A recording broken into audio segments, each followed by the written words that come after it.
theology. So philosophy, the same. Philosophy is not to supersede, is not to triumph theology, rather it's to serve theology. So science also must be at the service of the claims of theology. So if you're brought under the patronage and the protection of Islam, you don't want to start rebelling, you don't want to start flaunting its laws. You have been given safe haven. So science then, it's not for science to assume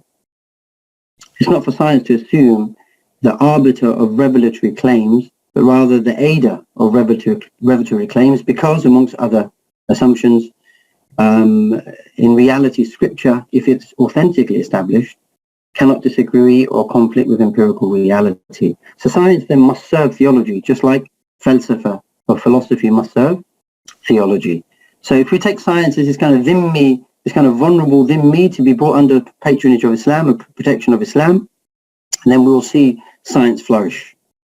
But if science is left as a vulnerable captive of naturalism, then we will see science made into scientism, and then we're going to get all the negative things that Sabul had mentioned about scientism. Okay, just a quick backdrop about naturalism, because obviously this is a huge issue when it comes to this idea of science conflicting with theology. So naturalism, there's lots of ways to describe it. The philosophical literature is rich and deep and varied, and I can't capture all the nuances. But here's two simple ways to look at naturalism. So as I said, currently, science is under the shelter of naturalism. Naturalism is roughly the doctrine, which is the doctrine consisting of all physical reality having either one, a fixed nature, or two, exhibiting regularity. Now, fixed natures means that, the object is as it is because it has a certain a way that it is. And that's its nature, and its nature can't change. And naturalism also connotes regularity. And what that means is that nature shows consistent behavior, i.e. it's law-like. The evidence available should be available to any observer, i.e. it's empirical. And nature, there's a natural explanation to things, and that explanation is cogent. So therefore it's theory-like. So fixed nature and regularity, these seems to be some of the defining features or hallmarks of naturalism. Nothing wrong with that so far. I mean, whether things have fixed natures, of course, there's metaphysical issues, but I don't want to go down the metaphysics of it yet. But anyway, so that's the backdrop for naturalism. And here's a statement by the Australian philosopher David Armstrong. For those of you who may study philosophy, you'll know Armstrong's work from metaphysics. He captures naturalism in this way. The argument simply is this: the spatio-temporal system certainly exists. Whether anything else exists is controversial. If any entities outside the system are postulated, i.e. outside the physical realm, if any entities outside the system are postulated but have no effect on the system, there is no compelling reason to postulate them. Occam's razor then enjoins us not to postulate them. So this is a denial of anything outside the physical system. If there is no reason to believe in it, then we should not postulate them. So I think this is a kind of neat way that captures naturalism. Okay, so what are the different types of naturalism? Generally, people have given different typologies. Here's three that I'm going to give: normative naturalism, ontic naturalism, and methodological naturalism. And so we'll talked about methodological naturalism in his presentation. What's normative naturalism? Normative naturalism, to quote John Stuart Mill, is the object of the present essay is to inquire into the truth of the doctrines which make nature a test of right and wrong, good and evil, or which in any mode or degree attach merit or approval to following, imitating, or obeying nature. Now, what Mill is saying, I think, is that moral terms, concepts, or properties, i.e. moral qualities, are ultimately definable in terms of facts about the natural world. Whether that's facts about human beings, human nature, human societies, whatever it might be, moral facts, concepts, and properties are described only in terms of something about the natural world. There's nothing beyond the natural world that accounts for our moral precepts or our moral categories. So that's normative naturalism. ontic naturalism or philosophical naturalism or metaphysical naturalism is the view that all that exists is matter. Another term for all that only matter exists in is known as physicalism, i.e. only the physical exists. So therefore, on ontic naturalism, an ontological claim is being made about what exists. And it says that only that which the best science says exists really exists. So on ontic naturalism, often it is connected to reductionism, i.e. the doctrine that any phenomenon, whether mind, intentionality, whatever it might be, anything can be reduced to a physical state. So there's the reductive move under ontic naturalism, because all there is the physical. So you must be able to reduce everything to a physical explanation. Finally, we have methodological naturalism. Generally, methodological naturalism is the view that scientific inquiry should be undertaken without reference to anything beyond the physical, i.e. supernatural or metaphysical. So that we should not look to supernatural or metaphysical causes, i.e. things beyond the physical. And more specifically in the philosophy of religion, a methodological naturalism refers to a methodological assumption that observable events in the world are fully explainable and exhaustively explainable by natural causes without reference to the supernatural or esoteric, i.e. the mystical or some other non-physical category. So the supernatural, esoteric or non-physical. So, there cannot be really religious explanations if the religious explanations fall within the supernatural, the esoteric or the non-physical. So that's methodological naturalism in a nutshell, and these are the three types of naturalism in general. Now, what's this got to do with anything?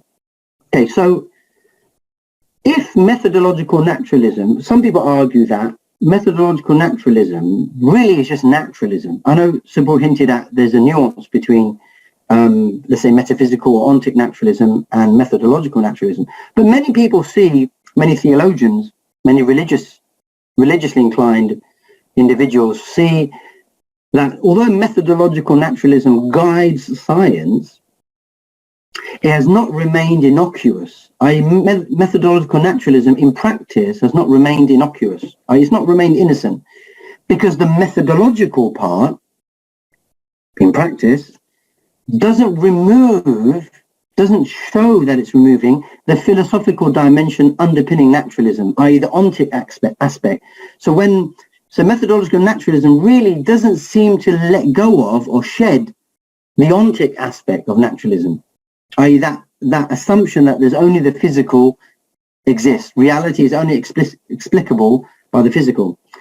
So this has naturally led science to rule out anything that is beyond the natural explanation of things. So if we have this, in addition to making science scientism, i.e. making science dogmatic and absolutist in its claim, then we've got a problem. So that's why some people strike off methodological from methodological naturalism and just say, really what we're doing is we're just doing science with naturalism. We're just calling it methodological naturalism. And so it seems like most scientists are operating with this assumption of naturalism anyway, that rules out any supernatural or non-natural cause or explanation. So really the methodological is just a mere facade or prosthetic.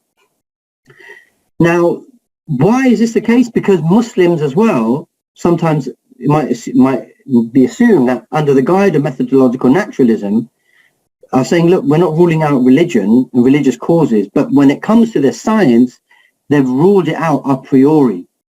So even in the practice of Muslim scientists, when they're looking to try and understand scripture or bringing their science to bear on the theology, really what they're doing is they're taking out the methodological part of naturalism and just going on the assumption of naturalism. Now, whether a Muslim ought to do that, of course, this is where the debate lies. Should methodological naturalism be more expansive and include as part of its inquiry remit the supernatural, i.e. it doesn't rule it out a priori, but factors it in as one of its possible, as one of its targets.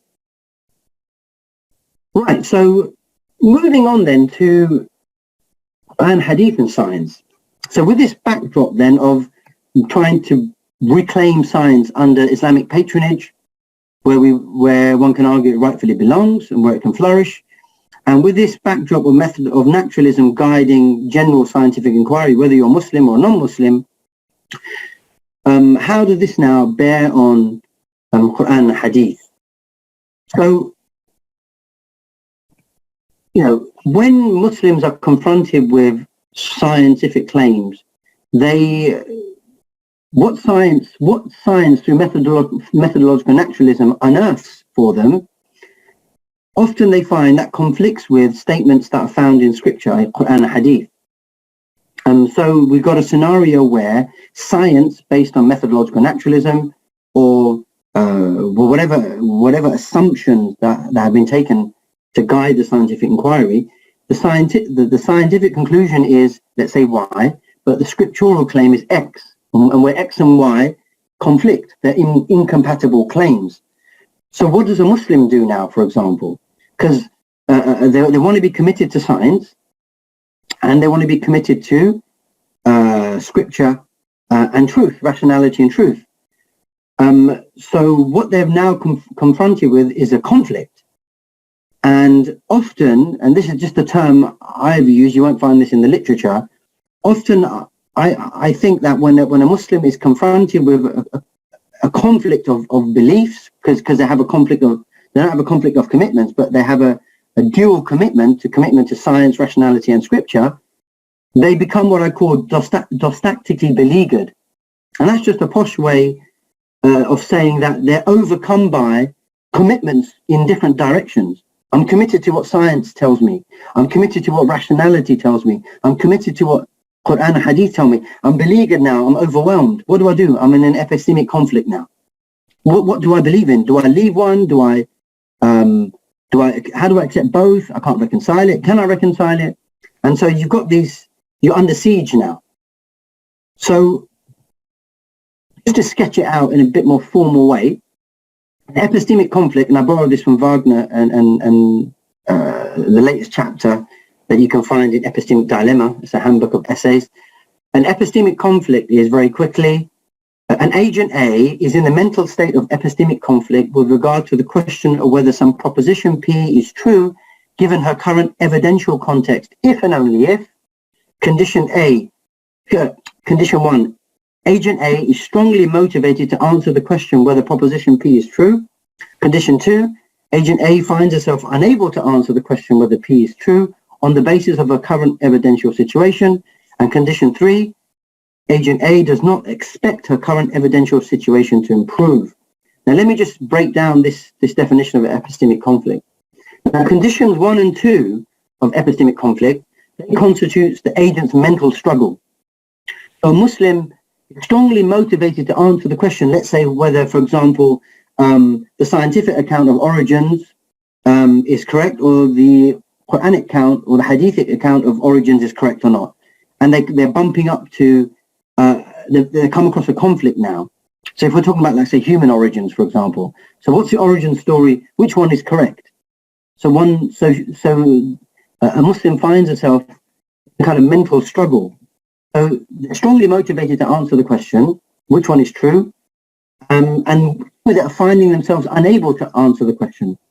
So the first conditions construct the mental struggle. Now, the mental struggle is also created by the fact that the agent doesn't see any solution forthcoming. And that's condition 3, i.e. agent A does not expect her current evidential situation to improve. In other words, she doesn't think that epistemic conflict cannot be resolved based on her evidential stock, what she believes and the evidence that she has at the moment. She just feels no further solution forthcoming. There's no further evidence that will add to the issue that will resolve the conflict. Now, the epistemic conflict can't be put down to the agent's lack of cognitive capacities. It's not that a scientist or a theologian or the average believer doesn't have functioning capacities. They can't think or reason. It's not that they lack motivation, but it could be perhaps they haven't got the right epistemic principles or the hermeneutical tools. Now, this is where now I want to take us to where perhaps there are some hermeneutical tools, stroke epistemic principles, where they can be brought to bear on this conflict in order to alleviate it. So condition 3, where an agent doesn't expect the current evidential situation to improve, maybe we can address that condition. So even though one is torn about, they're motivated to answer a conflict, an epistemic conflict, a conflict between two propositions, and they're not find themselves able to answer that epistemic conflict or resolve it, perhaps by having some interpretive canons, it could help in some way in guiding them towards improving their epistemic situation to resolve the conflict. Now, here's just a scenario in science, creation versus evolution. So a possible epistemic dilemma, which I alluded to already, faced by a Muslim is over the origins account, let's say, of all biological life, which includes human beings. So is a Muslim committed to the proposition that all life originated in God's act of creation, call that proposition C, or to the proposition that life is explained via evolution, E? So which one is she committed to? Creation or evolution, or is it both? Whatever it is. So there's an epistemic conflict now. Now, a Muslim can exit the epistemic conflict by dropping any motivation to answer it. A person can just say, I'm not interested in resolving this. To me, I'm not interested. This is a non-issue for me. Or someone can adopt a clear position and say, no, I'm going with creation and I'm going to discard evolution. Or someone can say, no, I'm going with the evolutionary story and I'm really not going to take the creation story. Or someone might take both, whatever it might be. Or someone could suspend judgment and say, you know what, I don't know. Until further higher order evidence emerges, I'm going to just suspend judgment. Or someone might come along and say, no, I'm going to try and harmonize these two propositions. Now, what kind of toolkit can a believer have? What tools in the toolbox is available for a believer to try and address or maneuver this epistemic conflict? Here are some hermeneutical canons. So one could say, look, if the Quran claims things about reality, then we should just take it literally until and unless we have a reason not to. So Agent A will believe some sentence S from the Quran or Hadith as literally true unless there is a reason not to. So one approach could be just to take the statements literally and leave it at that.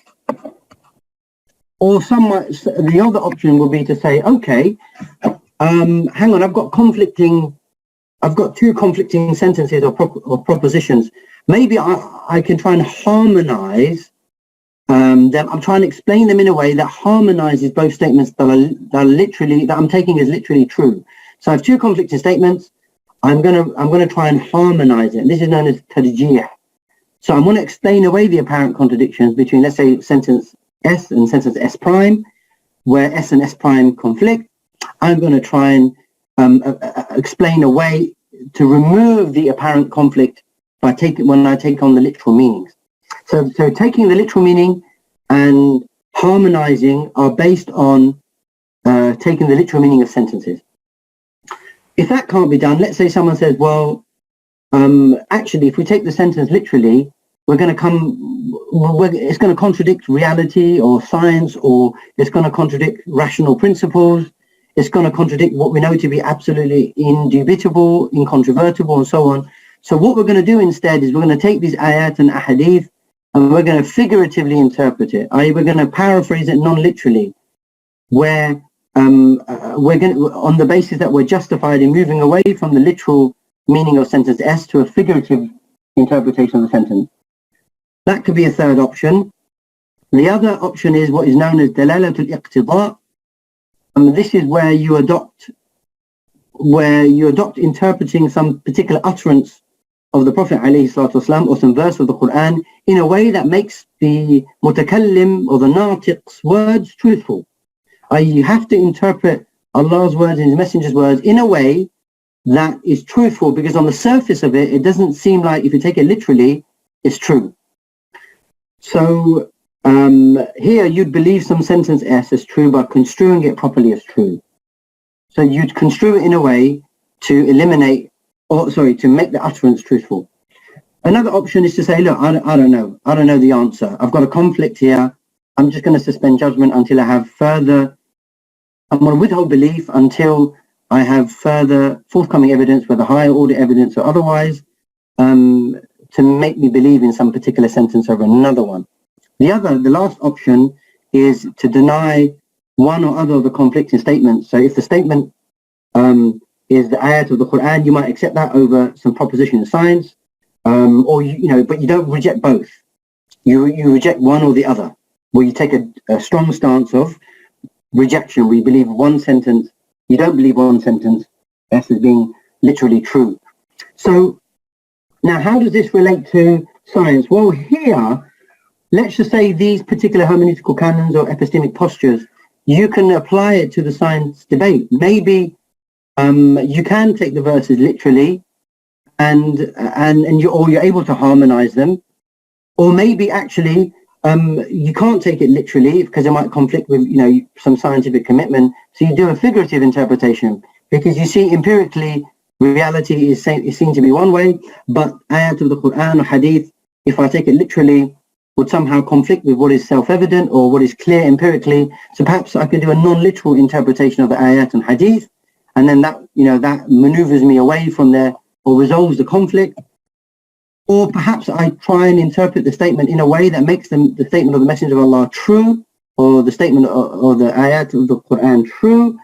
So I have to now think, in what way do I have to interpret it to make it true?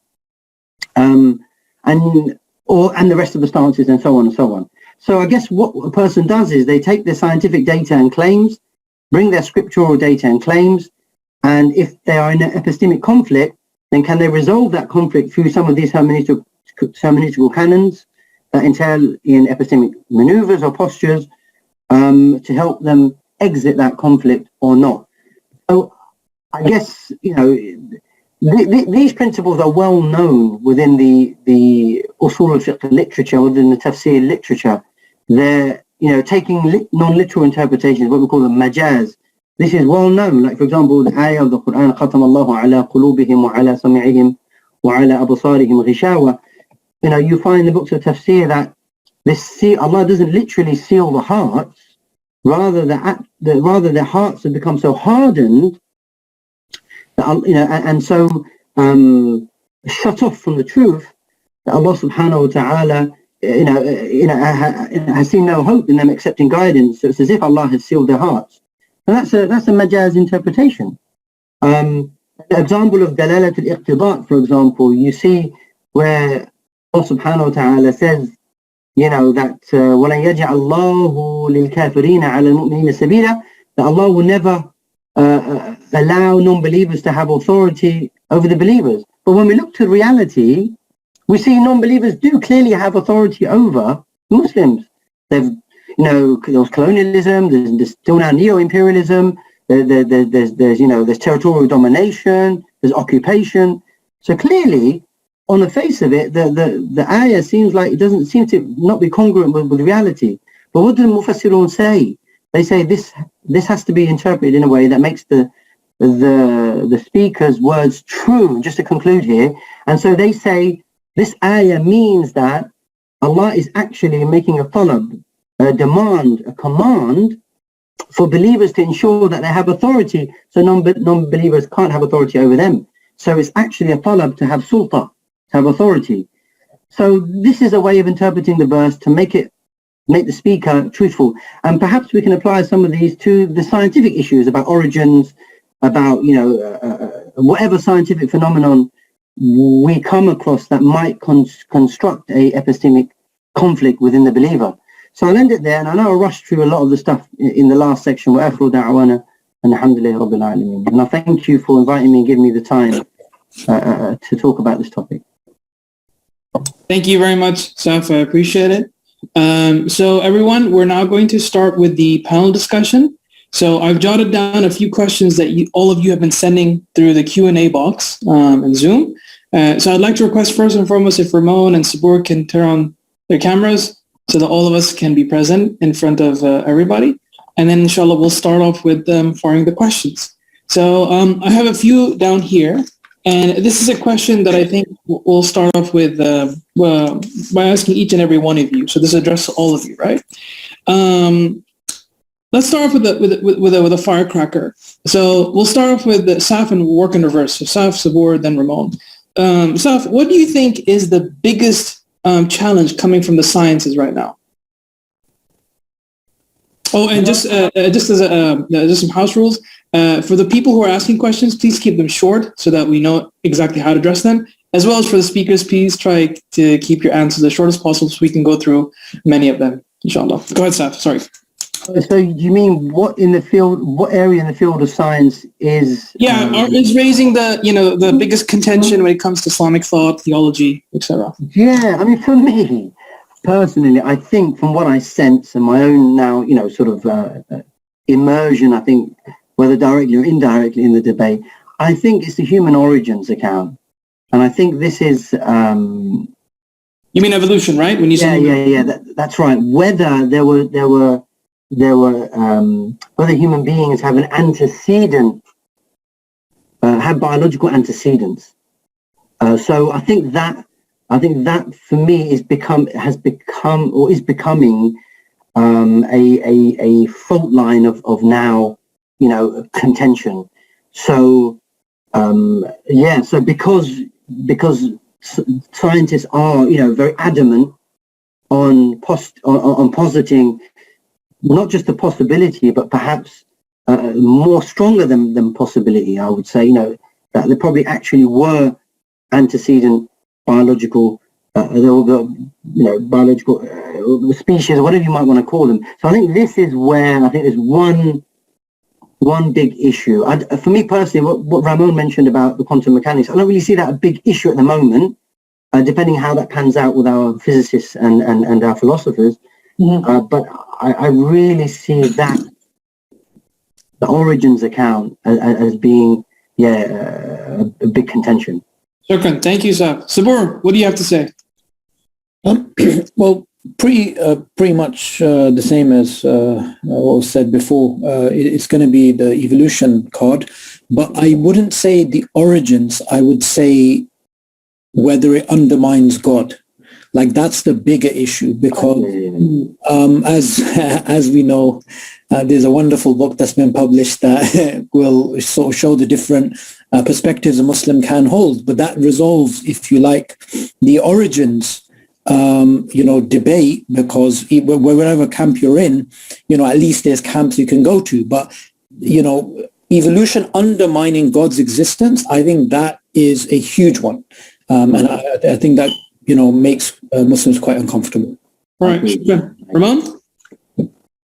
Well, probably with little surprise, I'm generally inclined to agree, but just for interest, I would say some of the new research that's coming out connected with things like artificial intelligence, with computer programming, information theory, some of these ideas have the potential to maybe, and I don't think they're quite there yet. They haven't reached fully, there hasn't been weaponized to the extent that the evolution has, but potentially going forward, they could be taken on and attempted to at least to say, well, this undermines the need for a creator, that there could be some kind of self-organizing principles here or something, but not just on the biological level, but now at the kind of level of information or something like that. So I think there could be something like that. But at the moment, it's still the long shadow of Darwin. Right. Okay. Now going through the reverse order, starting with you, Ramon. So, I mean, mashallah, all of you have given us a variety of different perspectives. Ramon, you focus more on the theological end. Sabur, you focus more on the social and the philosophical side. And Saf, you gave us the hermeneutic stuff, right? So given from the various perspectives that you're coming into this conversation, do you think that we need an Islamic science? So there have been calls for Islamizing science. Is there such a need for us? Like, do we need to work on something like that? Go ahead, Ramon. I would say that we don't necessarily need an Islamic science, but we do need an Islamic philosophy of science. So I think science in general is probably going to proceed without so much of a Islamic commitment per se, just as, you know, in the methods that are used are kind of often independent of religious commitments. But when there needs to be a sharper distinction, what you often see is scientists sneaking in philosophy of science into the science or muddying the waters. So I think there is a need for Muslim or Islamic philosophers of science to be more assertive about the distinction of science and philosophy of science, and to articulate tenable philosophies of science that can work with established scientific method. So I think maybe that would be the point I would think of interest. And that's obviously one of your big projects, right? But yeah, that's what I've noticed. All right. Okay. Sabur, thank you. Ron. Yeah, I haven't really thought much about this, but I definitely agree with what Brother Ramon said. That's quite a sensible approach. We need our own Islamic philosophy of science.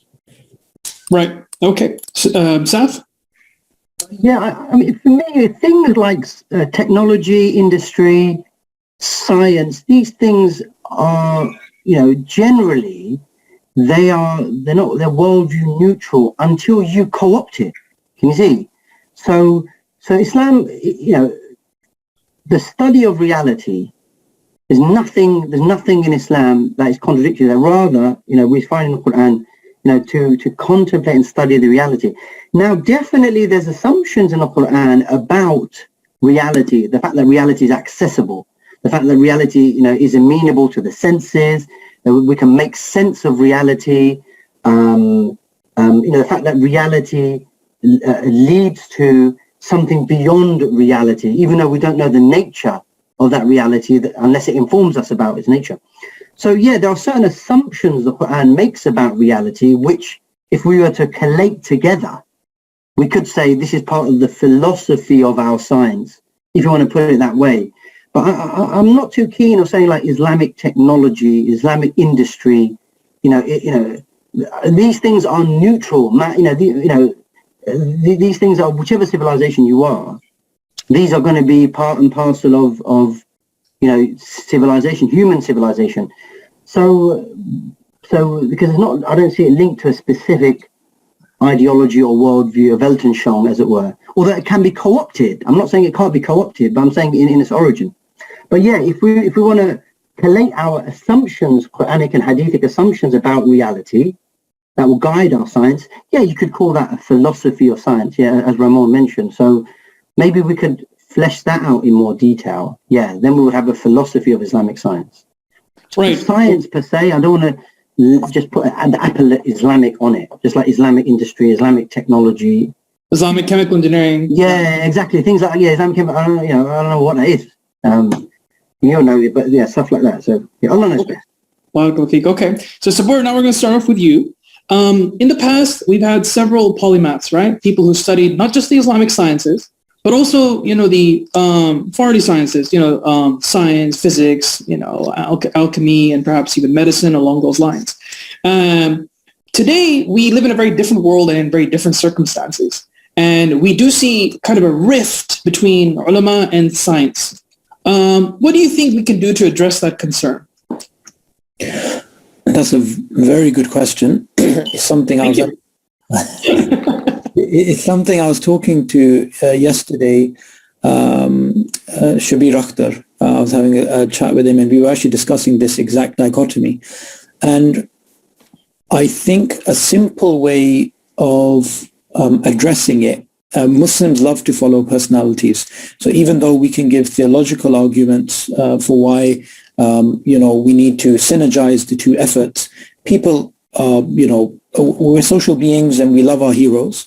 And we could actually do this by pointing out to, people in the past who we all look up to, like Imam Ghazali, rahimahullah, who, was somebody that was engaging with not just the Islamic sciences. So this is something which we can use. We can use historical figures like that. But also what we could do is, purely from a pragmatic point of view, we can point at, the efficacy of having for example, famous people like Dr. Asrar Ahmed, he used his medical degree in a way, even though it wasn't relevant to Islam, but because people gave him that authority because he came from that medical background. So, even pragmatically, if you need to gain skill X to get legitimacy, then gain skill X to get that legitimacy. The other thing is we don't live in a time where it's enough to give people simplistic answers, right? There was a time, I remember I was talking to my, an elderly relative many years ago, and, they were talking about a particular issue that they had, and they went up to an alim in Pakistan, and the alim gave them a very simple answer, and they were just like, okay, content with it, and they moved on, and that was maybe 70 years ago. For the most part, for the Muslims in the West, those things just don't work anymore. So, it's about realizing that they're going to be losing the younger members of their congregation, especially the scientifically competent ones, to this problem. So there's lots of reasons, theological, practical, and this type. So that's what I would try and do. Thank you. Saf, what do you have to say to that? Well, I guess we want to see what are the concerns and fears that ulama are having with science, because there's no historical precedence for it, right? There should be no dissonance between, historically speaking, between science and a Muslim. But if you don't want to take history as an example, you just go to the Quran itself, that is asking us to, contemplate about, animals, إِنَّ لَكُمْ فِي الْأَنْعَامِ لَعِبْرَةً. Even in cattle, you've got ibrah. Allah says, do you not see, أَلَمْ تَرَ أَنَّ اللَّهَ سَخَّرَ لَكُمْ مَا فِي الْأَرْضِ. Allah has made everything subservient to you, and so on. And, there are people in the audience, I'm sure, who can tell us many, many more ayat about us contemplating creation and trying to understand how it functions. Well, I guess it's about, our ulama know that the physical world is to make us think, contemplate, and come to the conclusion that this all required a being to bring it all about. But Islam the Quran and Hadith didn't come to explain the detailed physical laws, right? It didn't come to stop human beings from discovering them. So rather, Islam came, and our ulama know this because we learn it from our ulama. It came to organize the relationship between man, by human beings and Allah, human beings and other human beings, like creation, and human beings and themselves. It's come to organize these three aspects of human being. But there are principles that Islam lays down, how to use objects and things like that. So Islam doesn't tell us how to design a gun or a satellite, but it tells us how to use a gun. Like, what are the ethical principles guiding how to use a gun, and what is allowed, what is not allowed. So I think it's about our ulama. What is it that they're afraid of? Can you see, is it about science that they're afraid of? Is it science under scientism that they're rallying against? Because they can't rally against science, because that is, that would be perhaps an un-Islamic thing to do. So I can only think whether they're rallying against scientism.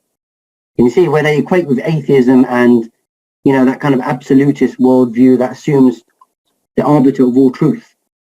So I guess a dialogue is important here. I think a dialogue is important. Thank you. Ramon? Okay, so I just had a different point, which is, this is not something unique to Islam. I think there's a process here where centuries ago, it was possible for one well-read individual with access to a good library to encompass most of human knowledge. Then you have these polymaths who, could bring results in mathematics, in sciences, in religious disciplines, in tafsir. They could do it all, right? Figures like Fakhruddin al-Razi or other members of the philosopher and other ulama. We're not still in that same world. And it's actually a testament to development of human knowledge that we've got these specialized fields of scientific inquiry, where even if you're in one branch of physics, you might not be able to do anything in another branch. Even one branch of mathematics, you might be hopeless at trying to get a result in another branch. And occasionally someone may be able to do more of this. So I think because of the nature of this reality we're in, and it's actually from the development of knowledge, then it's inevitable that we're going to see more of this specialization just even between sciences, let alone between religious disciplines and scientific ones. So what should be done? Well, I think it requires more collaboration. It requires more people who work in a certain field. Okay, you may be a specialist in your particular discipline, but to have enough generalist knowledge to be able to follow the conversations without distorting them, to be able to take on results from other disciplines. I mean, I tried to do this in my book, for example. So I'm not saying I could bring a new result in quantum mechanics. That's absurd. But can I understand enough about it to think about what could be relevant for Islamic theology, hopefully, right? So I would say that, and it is possible, of course, someone can be an exceptional individual and do more of this bridging job on their own. But I think often we have to work with colleagues, we have to collaborate, we have to use technology in a sensible way. And that's actually, technology is an incredible tool. And artificial intelligence and these things could be used, to actually help to bridge some of these gaps. So I think that we definitely need to bring Islamic theology back into proper conversation with science. It's sometimes shocking what you see go on, what ulama might mention, because they clearly haven't kept up with scientific discovery in any serious way. And then they will say things that, based on speculative interpretation of scripture, will say things which are ludicrous by scientific discovery. And it just is, and obviously there's different ways to resolve these conflicts, but sometimes they're very unfortunate conflicts. And so we need to get better at being able to speak meaningfully while taking science into account, without compromising things like the ghaib, without compromising the realities that we do affirm that maybe are beyond science. So I think it's an exciting actual research program, but it's not something we should run away from. Mm-hmm. Okay. So thank you very much. Yeah. So go ahead. Yeah, you can. Add to Raymond's point. I think it's a brilliant point, the last one, especially about certain comments that can be made by people of knowledge, ulama, which are unnecessary conflicts.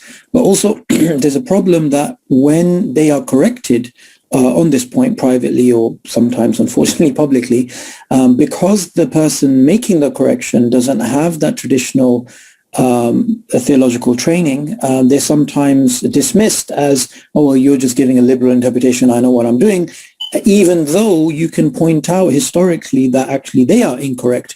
And this goes to show why the door swings both ways, that it's obviously we're trying to diversify the way that people get into fields, but also the way that currently we're in this particular spot. It is going to be the job of the ulama to actually correct those people, and the ulama who actually have a scientific background, rather than people who just have a background in science or philosophy. Because in my, there have been some instances which we can learn from about what practically works and what doesn't. Right. I was going to add something quickly. Yeah, go ahead. Yeah, so what I was going to say is our ulama know, for example, by studying, ilm al-kalam or theology, whatever it might be, that there's that area in which the aql can operate. There's the mawdu' al-aql, the subject matter of the aql. Now, where the aql can apply itself to, i.e. matters of reality. We're not talking about metaphysical reality, where the aql can't sense. We're talking about the sensible world.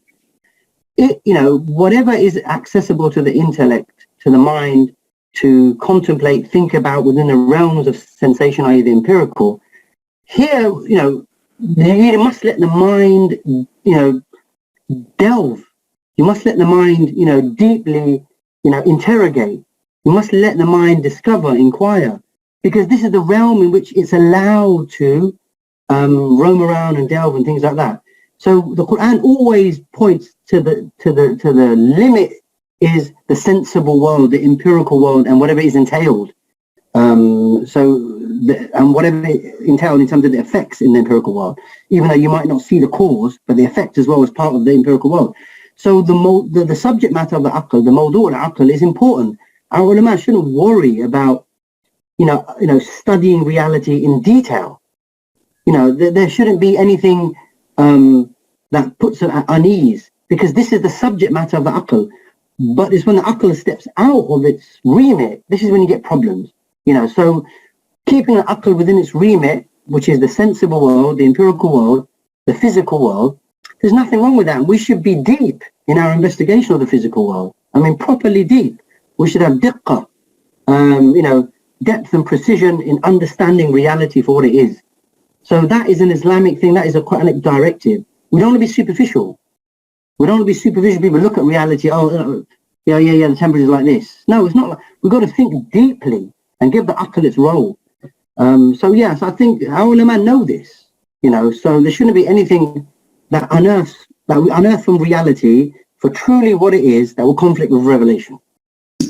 Okay. All right. Thank you very much, guys. So I'm not going to ask questions individually that I think would be relevant based on what you've spoken about. So Ramon, one of the questions that we received was about mathematics. You talked about we need a whole philosophy of science to be able to engage Islamic science, a philosophy of Islamic science, to be able to engage with the empirical world and maybe the more abstract matters. Has there been any progress from our side in relation to mathematics? And I'm asking you this because I know this is an area of interest for you.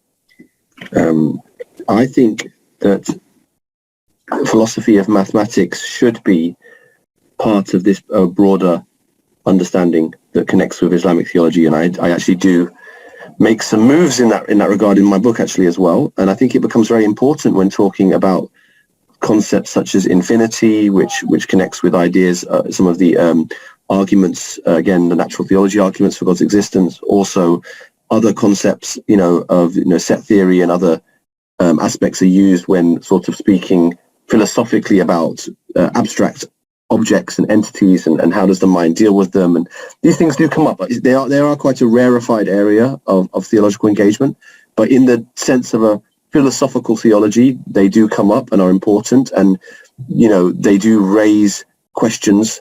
Some will say they raise questions that need to be accounted for by theology. So I do think it's an important area, and I do note that some of the earlier thinkers within Islamic civilization were great thinkers on these topics and have notable contributions in them, particularly philosopher, but not necessarily only the philosopher, also the sort of theologians. We could say, there was often a less of a gap between these two groups than sometimes is presented.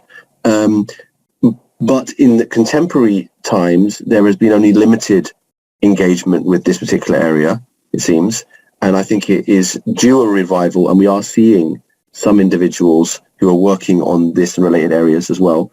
I think it's something that's at its at the very beginning in terms of looking at it again as part of, I think it's part of a wider renewal of Kalam would be an area, a research program in philosophy of mathematics that looks at, what would be an acceptable philosophy of mathematics for a Muslim?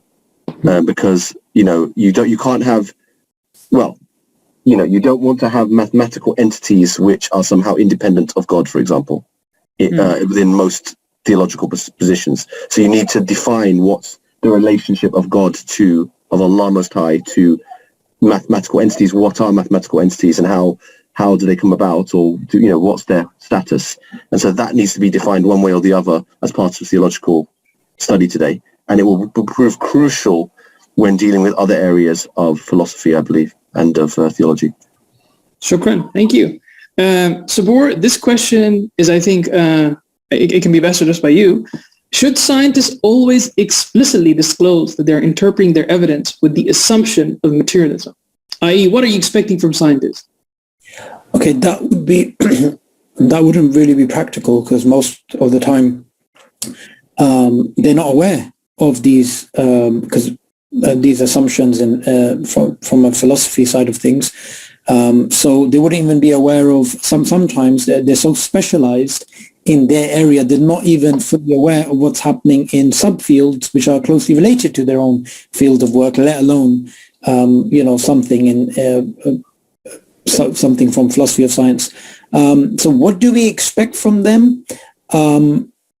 I wouldn't really say that we can be in a position to actually ask them to do anything. It's more about, from our perspective, just informing people, if you like, the Islamic philosophy aside, giving them that perspective, and also informing them that scientists are human.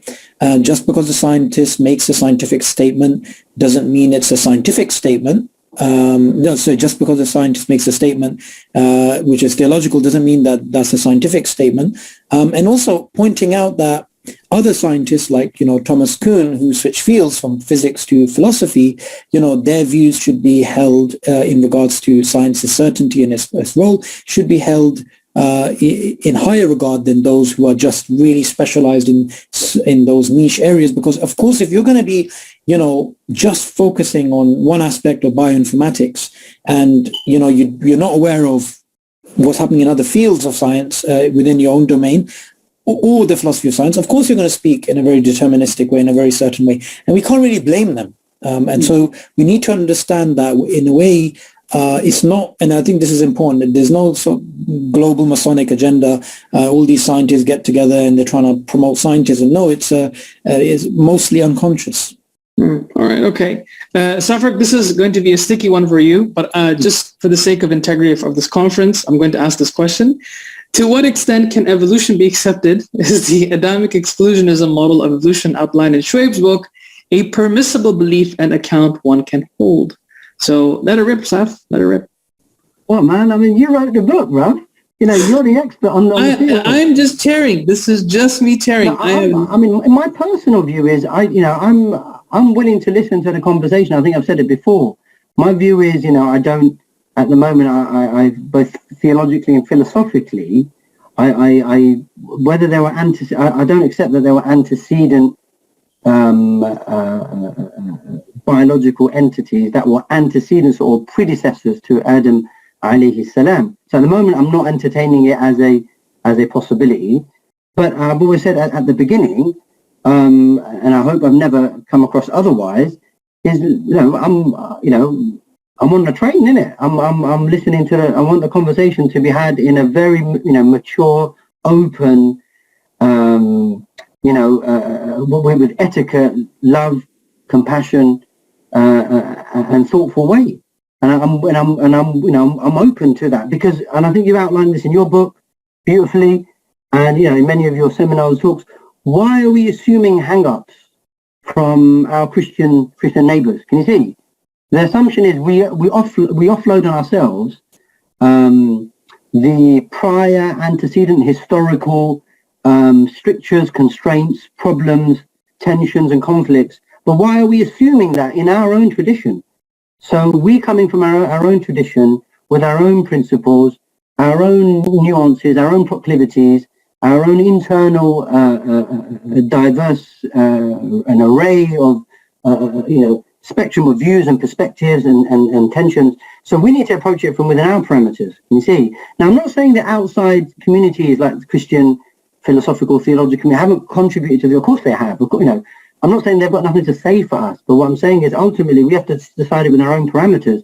And I want us to have a conversation within our own parameters, not anyone else dictating the agenda for us. So definitely, alhamdulillah, your book has laid it out, laid the parameters out, I think, for how we are going to debate it in-house. So I think, so people have got to start there. I'm not saying all the other books that you quote, like David Solomon Elijah's book, for example, others, they've written extensively on the topic. I'm not saying, they're overshadowed. I'm just saying you put it into a book now where let's have it with love, compassion, adab, and let's debate it out. Let's see where the dialectics takes us. And so, yes, I don't think I've ever been duplicitous about my own views, but hopefully I've never come across as like a battering ram to anyone. So I'm open to having that conversation, and this is what I think is important that we need to have. And we need to model that as well. We need to model that as a philosophical, theological, and scientific community. We need to be able to model adab al-ikhtilaf. We need to be able to model differences.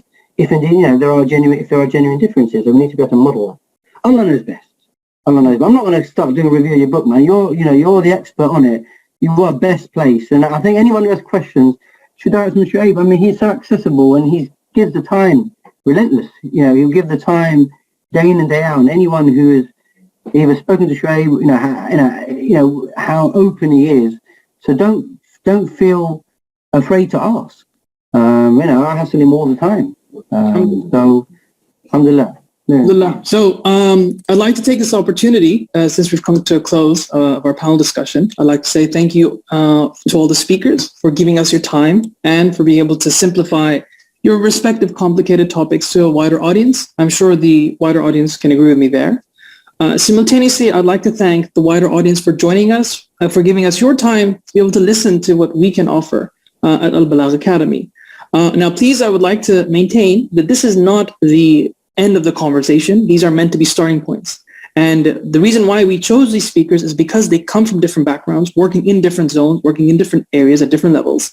And we wanted you to get that exposure because, as you can see, we're still kind of developing the conversation as we go along. It doesn't mean we don't have answers. It just means we need to apply them with a bit more rigor, methodology, and we're facing new circumstances that don't have precedence in the past. We never had quantum mechanics in our history, in our tradition. These are new challenges. And with new challenges, there's always going to be a phase of development. And we are seeing that phase of development real time here. So I'd like to thank all of you for participating in this conversation. Make dua for all of us and make dua for all of you and for your kids who may be struggling with some of these conversations. But we hope to show that Muslims do not have no answers. They actually do have answers. It's just a matter of getting them out there and treating with rigor and respect. With that, I'd like to thank all of you for joining us. Inshallah, we'll see you again. Barakallahu feekum. Assalamu alaikum, everyone. Thank you so much for joining us. Thank you. Thank you. Right. So we have now officially ended our second segment on Islam and science. We are now delighted to actually host Professor Ovamir Anjum, who I know from a distance, but I haven't actually listened to as of yet. So I'm actually very excited as much as you guys are. Just to quickly introduce Professor Ovamir Anjum, he is Imam Khattab Endowed Chair of Islamic Studies at the Department of Philosophy and Religious Studies at the University of Toledo. His work covers a range of topics, including fiqh, Islamic studies, political studies, and cultural anthropology. He has, again, a very rich educational background. He has a PhD in intellectual history, which he obtained from the University of Wisconsin-Madison. He has a Master's in Social Science and a Master's in Computer Science from the University of Wisconsin at Madison as well. He authored Politics, Law, and Community in Islamic Thought, the Taymiyyah Movement with Cambridge University Press back in 2012. And he very recently translated Madarij al-Salikin, Ranks of the Divine Seekers by Ibn al-Qayyim, which is, to date, the largest single author English translation of a classical Islamic text. So please do join me in welcoming our very, very esteemed guest, Professor Ovamir Anjum, who's going to be talking to us about Islam and secularism. Professor Ovamir, the floor is yours. Professor Ovamir, are you there? Can anyone? I'm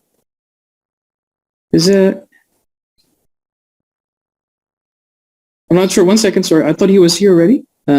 Just give me a second, guys. It's 3 p.m. Have I got the time wrong? No, I don't think I have the time wrong. Oh, okay, he's joining now. Sorry.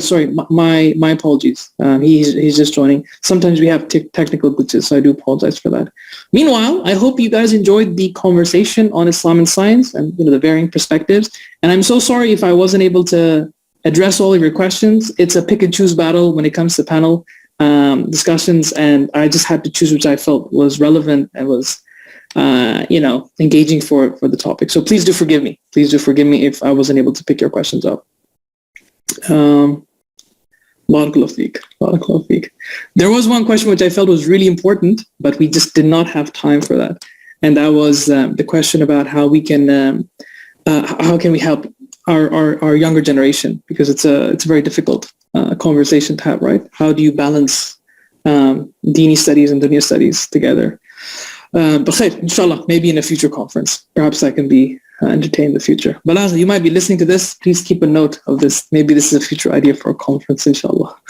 All right, okay. So, so Bismillah. Professor Ovamir is here. Alhamdulillah, the floor is yours, Professor. Okay. Assalamu alaikum wa rahmatullahi wa barakatuh. Bismillah, walhamdulillah, wassalatu wassalamu ala rasulillah. So my topic today is Islam and secularism, and I'm going to jump, inshallah, right into it. There is, of course, so much that has been said about secularism, but it seems to be a difficult topic to understand for Muslims. Often it is said to be a phenomenon that was brought to the Muslim world by Western colonialism.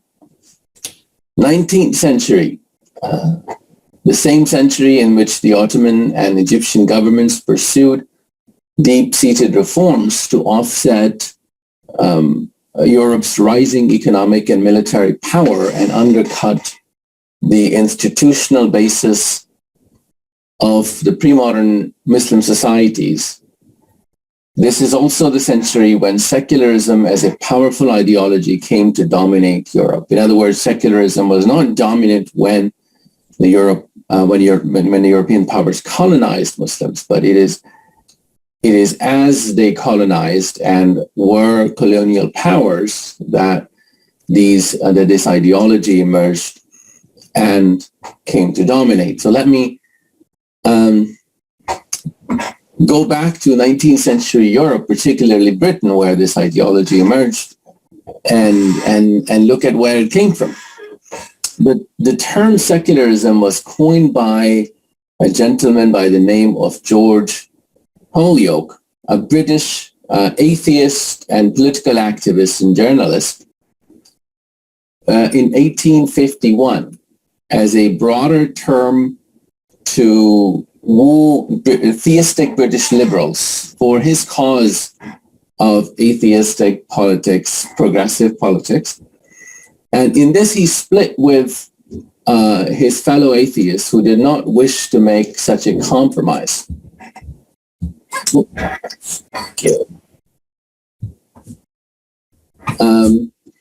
these atheists were influenced by French philosopher Auguste Comte, who coined the term sociology and laid down the foundations of that science as a godless religion of humanity. That is, a religion in which there is no God, but human being is the center of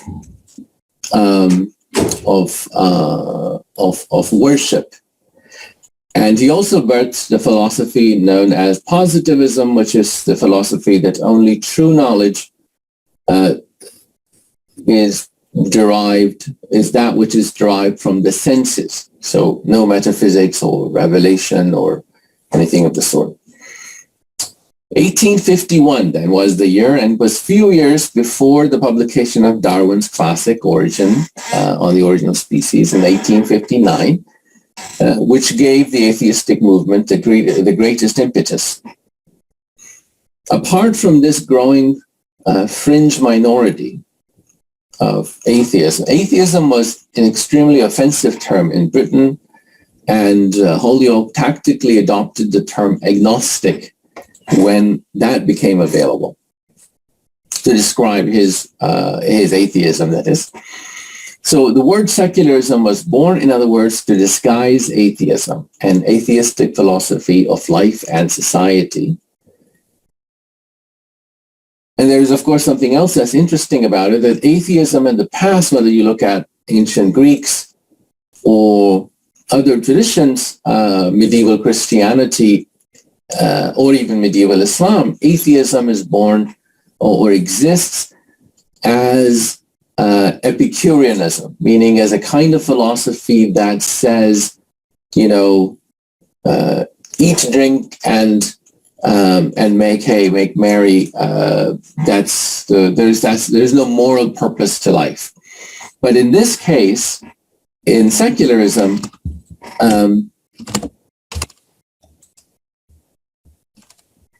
19th century Europe, atheism is emerging as a moral competitive. Like it's an atheism with a conscience, as a philosopher, Leo Strauss, likes to say, that this atheism wants to be good, and it wants to be good without God, and it's in fact turning the tables, that for literally over 2,000 years of philosophy, goodness was not considered possible without God, even by the Greeks or Christians or any philosopher.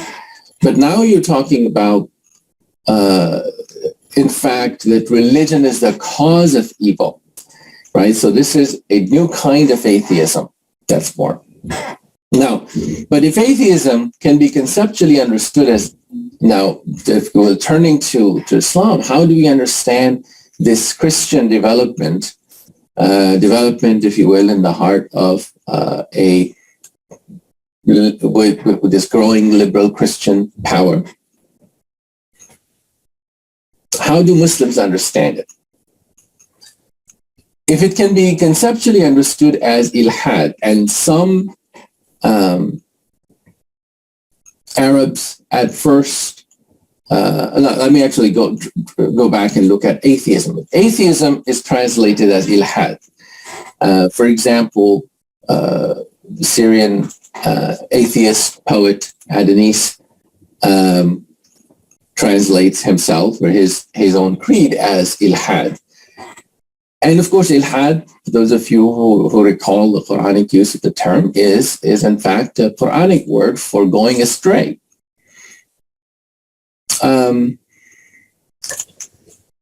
Now, the odd thing is that we don't tend to look for a Quranic term when describing secularism.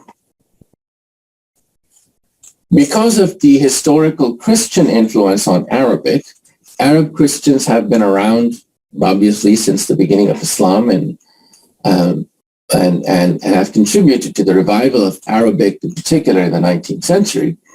The translation of secularism was in fact copied from medieval Christian translation of a similar term. Thus, in Arabic, secularism came to be called Ilmaniyah, which is a thoroughly medieval Christian concept having to do with the transfer of property from the church, which is considered holy property, to the market. Thus, the Arabic world gave conceptual control on this crucial translation, crucial understanding of secularism to Christians, whose understanding of the world is quite different. After all, there is no... Professor Overmeer? Yes. Sorry to disturb you, but we can't see your slides if you've got them up. I don't have any slides. All right. Okay, cool. Thank you. Okay. So,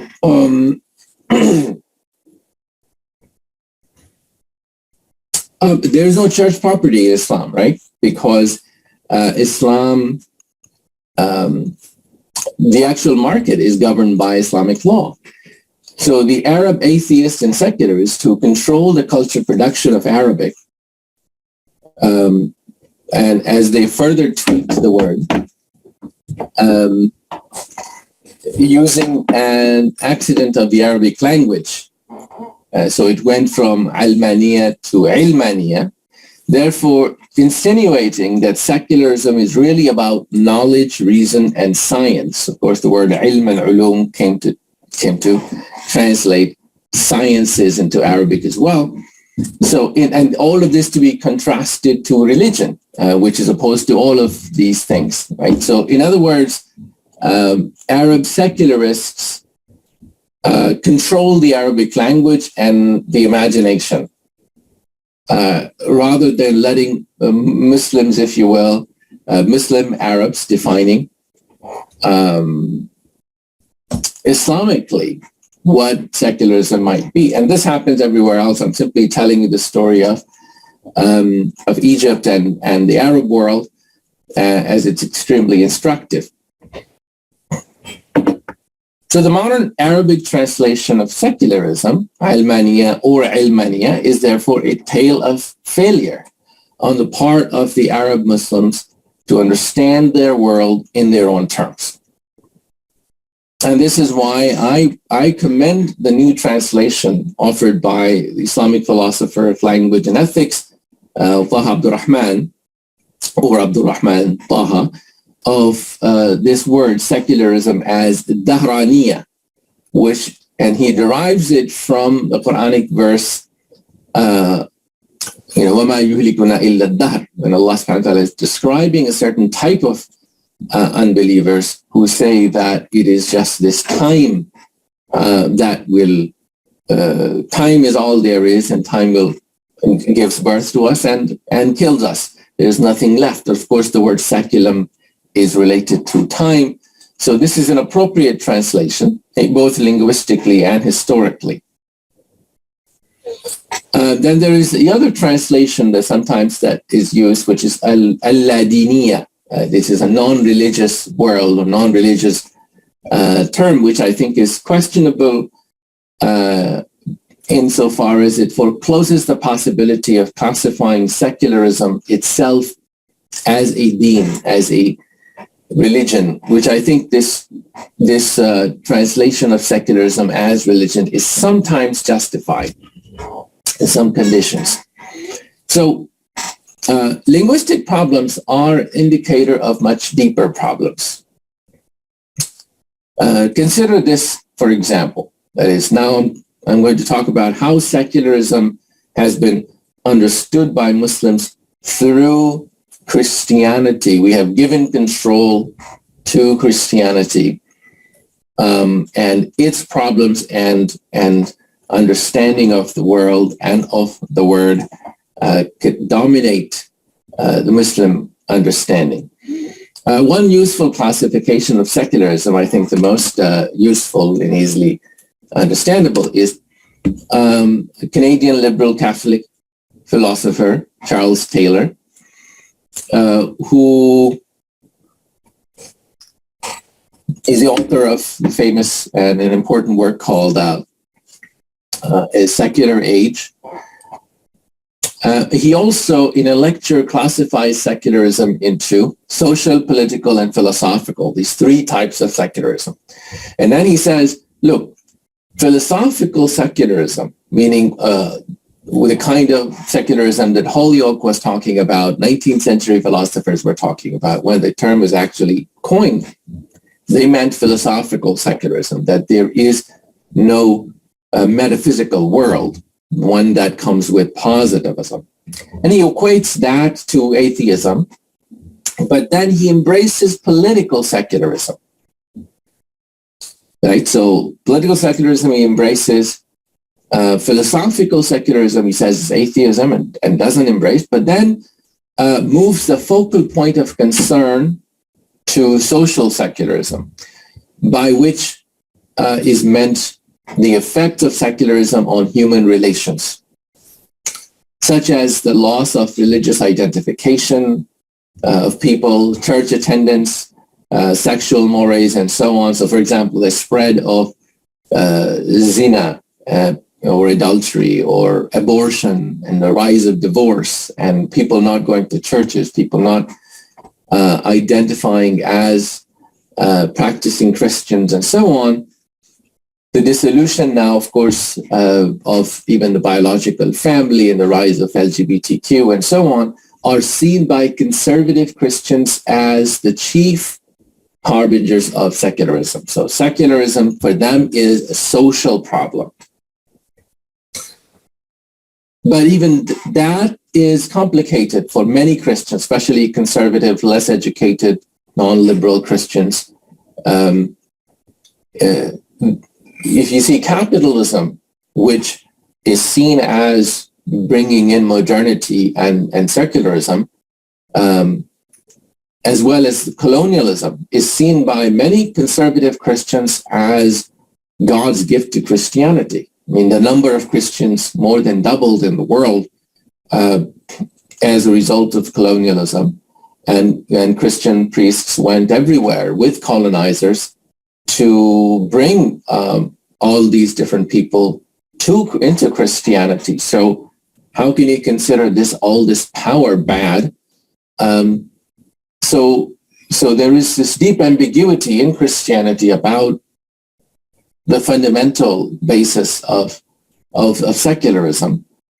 And of course, I mean, this logic is hard to refute. If fruits of secularism, such as capitalism, modernity, nationalism, the nation state, won us so many converts. Yes, we lost our soul. Yes, we are irrelevant now. Yes, Europe entirely has given up on Christianity almost. And even when it's coming back, it's really most white nationalist attachments to white nationalism rather than serious religiosity. Then how could all these things, modernity be bad? So this is what many evangelical Christians, this approach that's attractive to them, although many find that the loss of Christianity itself is becoming dangerous. So there is some tension there. But even on the liberal side, as well as, that is, Muslim disciples of these liberal Christians, who find these modern inequities, ecological destruction, and removal of values from the public sphere, they might find them objectionable, but they redefine secularism as not atheism or separation of religion from public life, but as merely institutional differentiation, which then seen as necessary to modernize. And the theory here is that secularism is necessary for peace,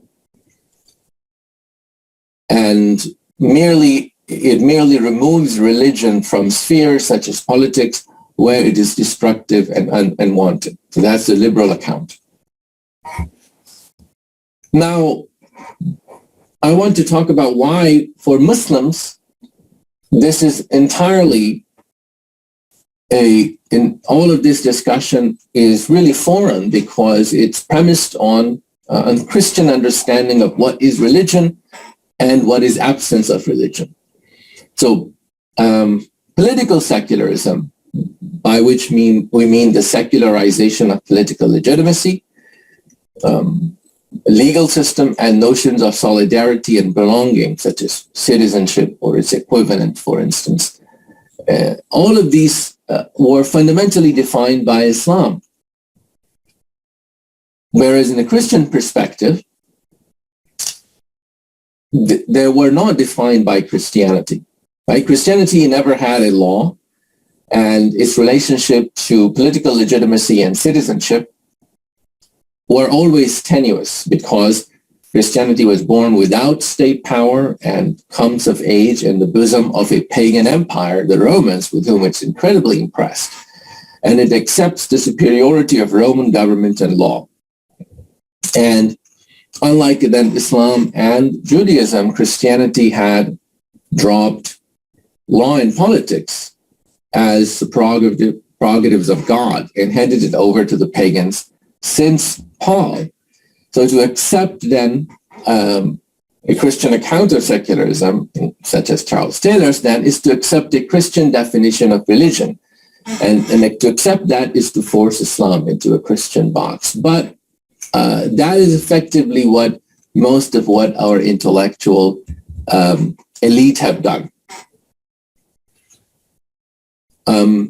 So, for instance, when Christians complain about secularism, they worry about society, right? Because they are already compromised on politics and law. When conservative Muslims consider social mores such as abortion and divorce rates and LGBTQ to be chief indicators of religion and therefore of secularism, they're worrying about the decline of Christianity and Christianized version of Islam. Muslims' concerns certainly overlap with Christian concerns on this social plane, but they're different from theirs even in this respect, precisely because Islam embeds its social forms in a political structure and, in legal norms, and those legal norms are embedded in a political structure. And secularism then for Islam cannot be just complaining about abortion and divorce rates, but it has to be about a much deeper understanding of the world and this is why you see when Muslims talk about secularism, those who have not understood the world in strictly Christian terms, they ask about Islamic law and norms and hudud and political form. The nation state, for instance, is fundamentally secularizing, right? To accept the Muslims' division into nation states and their self-definition as nations legitimating themselves is ultimately inseparable from secularism. So I'll stop here, inshallah. If there are questions, I'm happy to take them.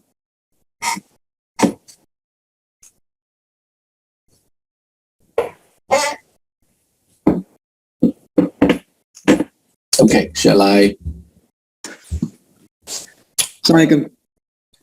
Alaikum salam. So thank you very much, Professor Overmir Anjum, for your talk. We have to, I think, phase out for Asr Salah, inshallah. But I'm sure we can take in a few questions, one or two questions, if that's permissible. So we have a question here. This I think is a very good question. Mubashir is asking, how do you respond to attempts to find secular strains in Islamic tradition, like Sherman Jackson's idea of the Islamic secular? So just to make sure this is clear for the wider audience, can you unpack what he means by Islamic secular? Because many people may not be familiar with the term, and then respond to it. Thank you. Right. So Professor Sherman Jackson, who was my advisor, and when he wrote this article, which then later is turning into a book, I understand, on Islamic secular, he did not mean what Westerners mean by secularism. And I kept begging him not to use that word because everybody was going to misunderstand it in exactly the way that you did. Because when he uses the word Islamic secular, he does not mean secularism. He means what is worldly apart from the direct domain of the Sharia. So for him, any activity in Islam that, or not in Islam, but rather in one's life, that is not governed by halal and haram, or rather by wajib and haram, right? Those five categories. Anything that is mubah, which is the vast majority of things, in which we can use our judgment and our sense of taste, our sense of art, our sense of improvement and refinement, and our sense of what should be the right thing to do, but we don't go to a jurist. All of those things, he calls them secular. And that's why he calls them Islamic secular. So they're still Islamic, but they are this worldly secular domain.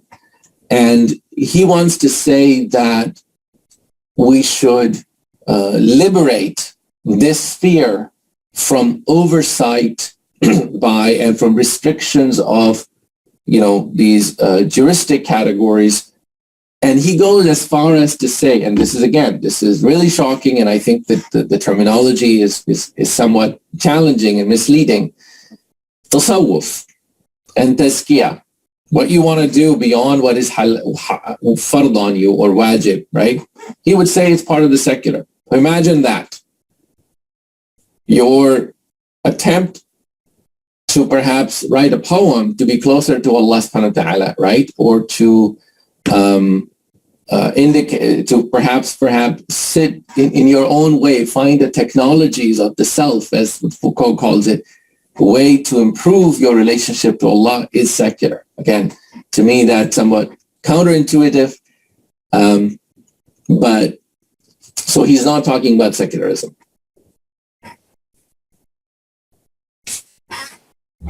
Thank you very much, Professor Overmir, for the response. Unfortunately, guys, we can't take any more questions because we have to break for Asr Salah, inshallah, after which we will start our third segment. So Professor Overmir, I'd like to thank you for your time and being able to condense what is otherwise is a very difficult topic to a wider audience.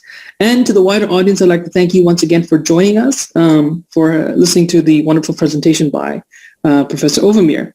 So inshallah, we'll break it off here and we'll reconnect in about 25 minutes from now, inshallah. Thank you, all of you. again, barakallahu feekum, Professor Umia, for your time. Inshallah, we look forward to hosting you again. Assalamu alaikum, everyone. Alaikum assalam wa rahmatullah. So,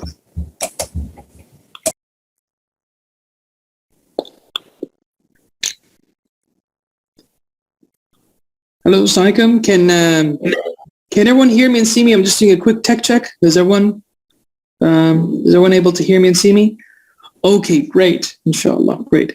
We'll hopefully be starting our sound and visual all clear now. Okay, good. Excellent. Good. Recording in progress. Okay. أعوذ بالله من الشيطان الرجيم. بسم الله الرحمن الرحيم. So, welcome to the third segment of the first conference by Al-Balagh Academy.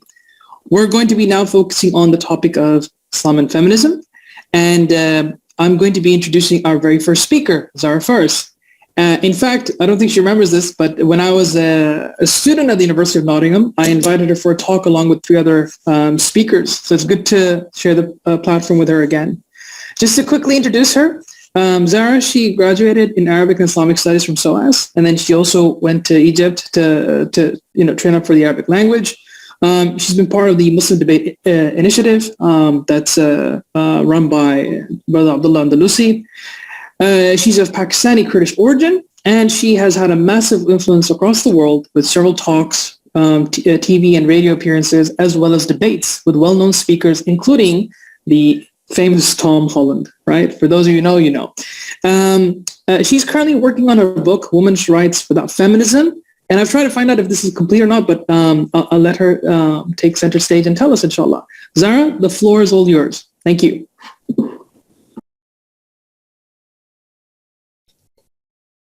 Assalamu alaikum wa rahmatullahi wa barakatuh. Can you all hear me okay? Can you see me okay? Yep, loud and clear. Great, alhamdulillah.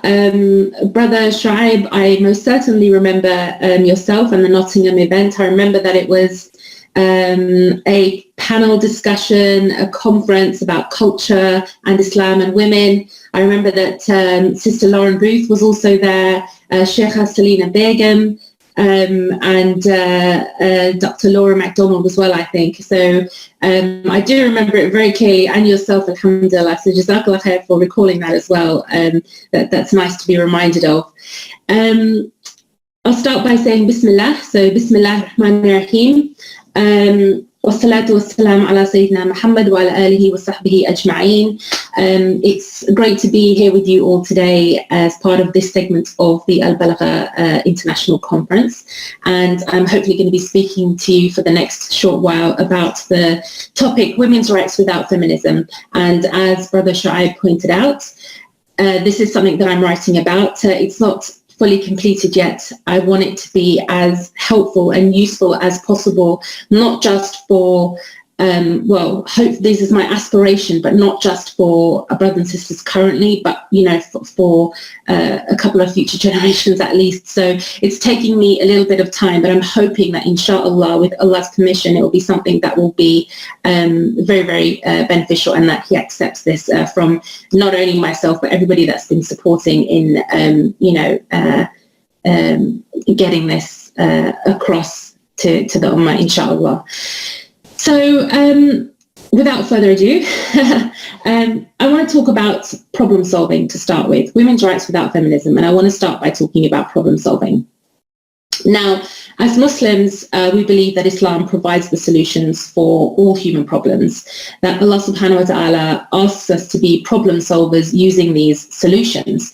To lift someone's mood, for example, is considered a charity, even though it seems like, it's only a small problem that's solved, by smiling at them. This is considered a charity. You've solved a small problem.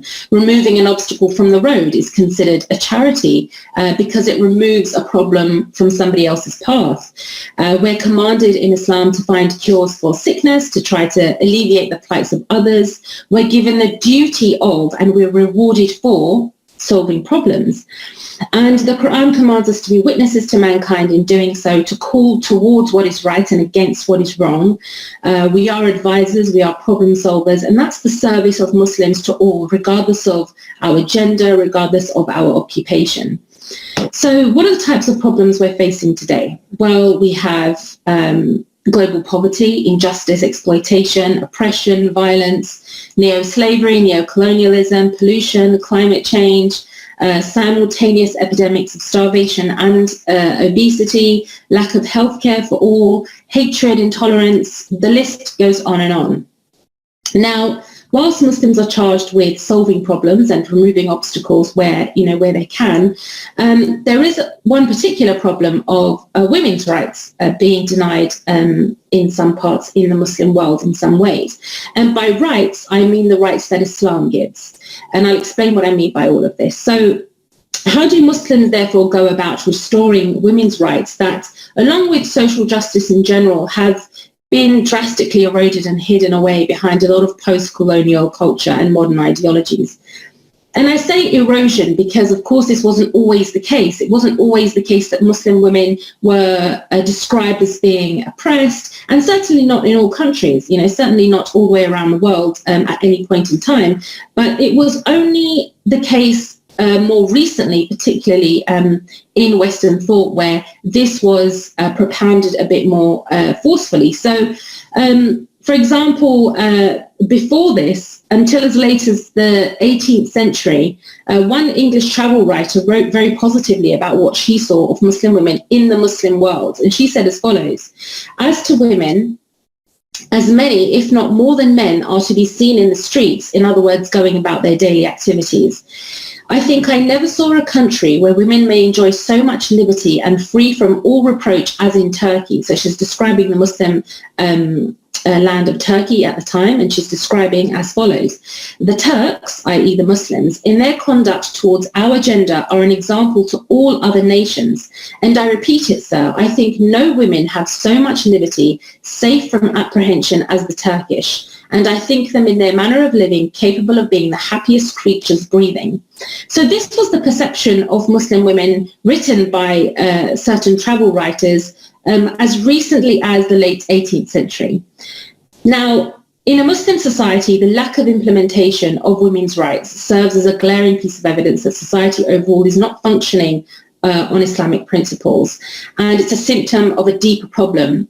So we often hear cultural imperialists or their victims touting feminism as a remedy to some of these problems, claiming, that feminism is the only way to visualize and to actualize women's rights, and that feminism is just another term for women's rights, they say. It's okay, you can go ahead and put a feminist twist on whichever worldview you believe in, even Islam.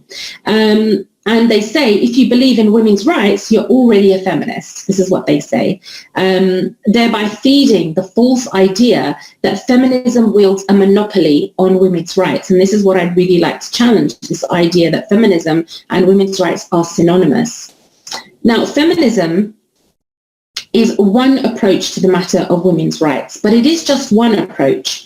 Feminism is to women's rights what capitalism or communism are to economics. So economics is about the distribution of resources, and capitalism and communism each have their own ideologies, their own approaches, their own worldviews on the distribution of resources. And similarly, feminism is just one approach to the matter of women's rights, and Islam is another approach to the matter of women's rights. But just as this is the case, to explain this further, Islam enshrined women's rights to, for example, property, women's rights to work, and that leaders could only be legitimized with the consent of both women as well as men. And this was all 1,300 years before Western states conceded these rights to its citizens, after much clamoring and rebellion, essentially. And all of this in Islam was achieved without anyone needing to identify as feminist. In fact, even in Western secular liberal states, women's suffrage, property rights, and the right to work, they were achieved by campaigners who never needed to use the label feminist. The suffragettes and suffragists, they didn't campaign under the banner of being feminists. Mary Wollstonecraft's book called A Vindication of the Rights of Women, which became a keystone text for women's rights in the West, it didn't need to create or use the label feminist. Caroline Norton is a prominent figure in the history of English law. She actually pushed for women's rights in child custody, their rights to form contracts, to inherit, and to keep the possession of their own earnings. But she never identified as feminist. And in fact, she was well known for being quite anti-equality between men and women, something that we would not ascribe to. But to point out the fact that these changes that were achieved for women were never done under the label feminist. And even today, in certain secular liberal states such as the UK, polls show that only 7% of women identify as feminist, even though the majorities of men and women reported believing in gender equality. And this survey was actually done by the Forsyth Society, one of the leading feminist groups in the UK. Only 7% of women identified as feminist. And this shows that those who do identify as feminist, they don't actually wield any kind of monopoly on women's rights or the liberal idea of equality. And those that identify as feminists, they're just one group amongst many throughout different cultures, different time periods, whose work happens to deal with women's rights. Now, liberals today, they consciously choose not to use the label. They consciously choose not to use the label feminist. So some report finding the term feminist or feminism actually to be a drawback, an obstacle, an encumbrance, because it has a multitude of competing interpretations, a multitude of factions and divisions, and they find that it doesn't actually add any ideological clarity to their cause or for their audience. And in fact, many feminists seem to spend a lot of time actually attempting to clarify to the public what they think being a feminist actually means.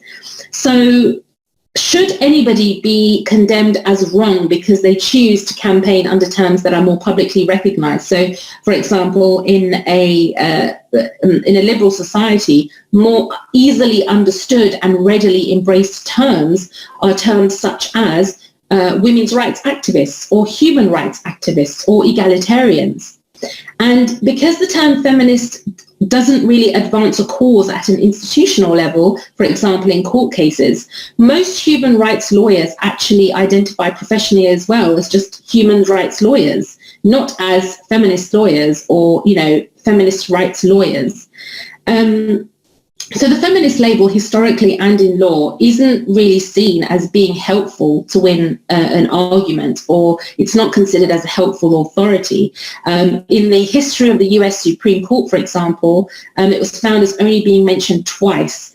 And so if it doesn't really help the cause of rights, and if our work should be in the service of justice, not in the service of labels, then why do some people feel the pressure to use the label feminist? Now, amongst Muslims as well, the language and lens of feminism actually alienates the very group that any women's rights activist would be seeking to convince, i.e. Muslim men. So if the language of feminism tends to alienate the target audience, it tends to alienate Muslim men, why not call them instead to Sharia? Why not instead, call them instead to the Haqq, to Islam?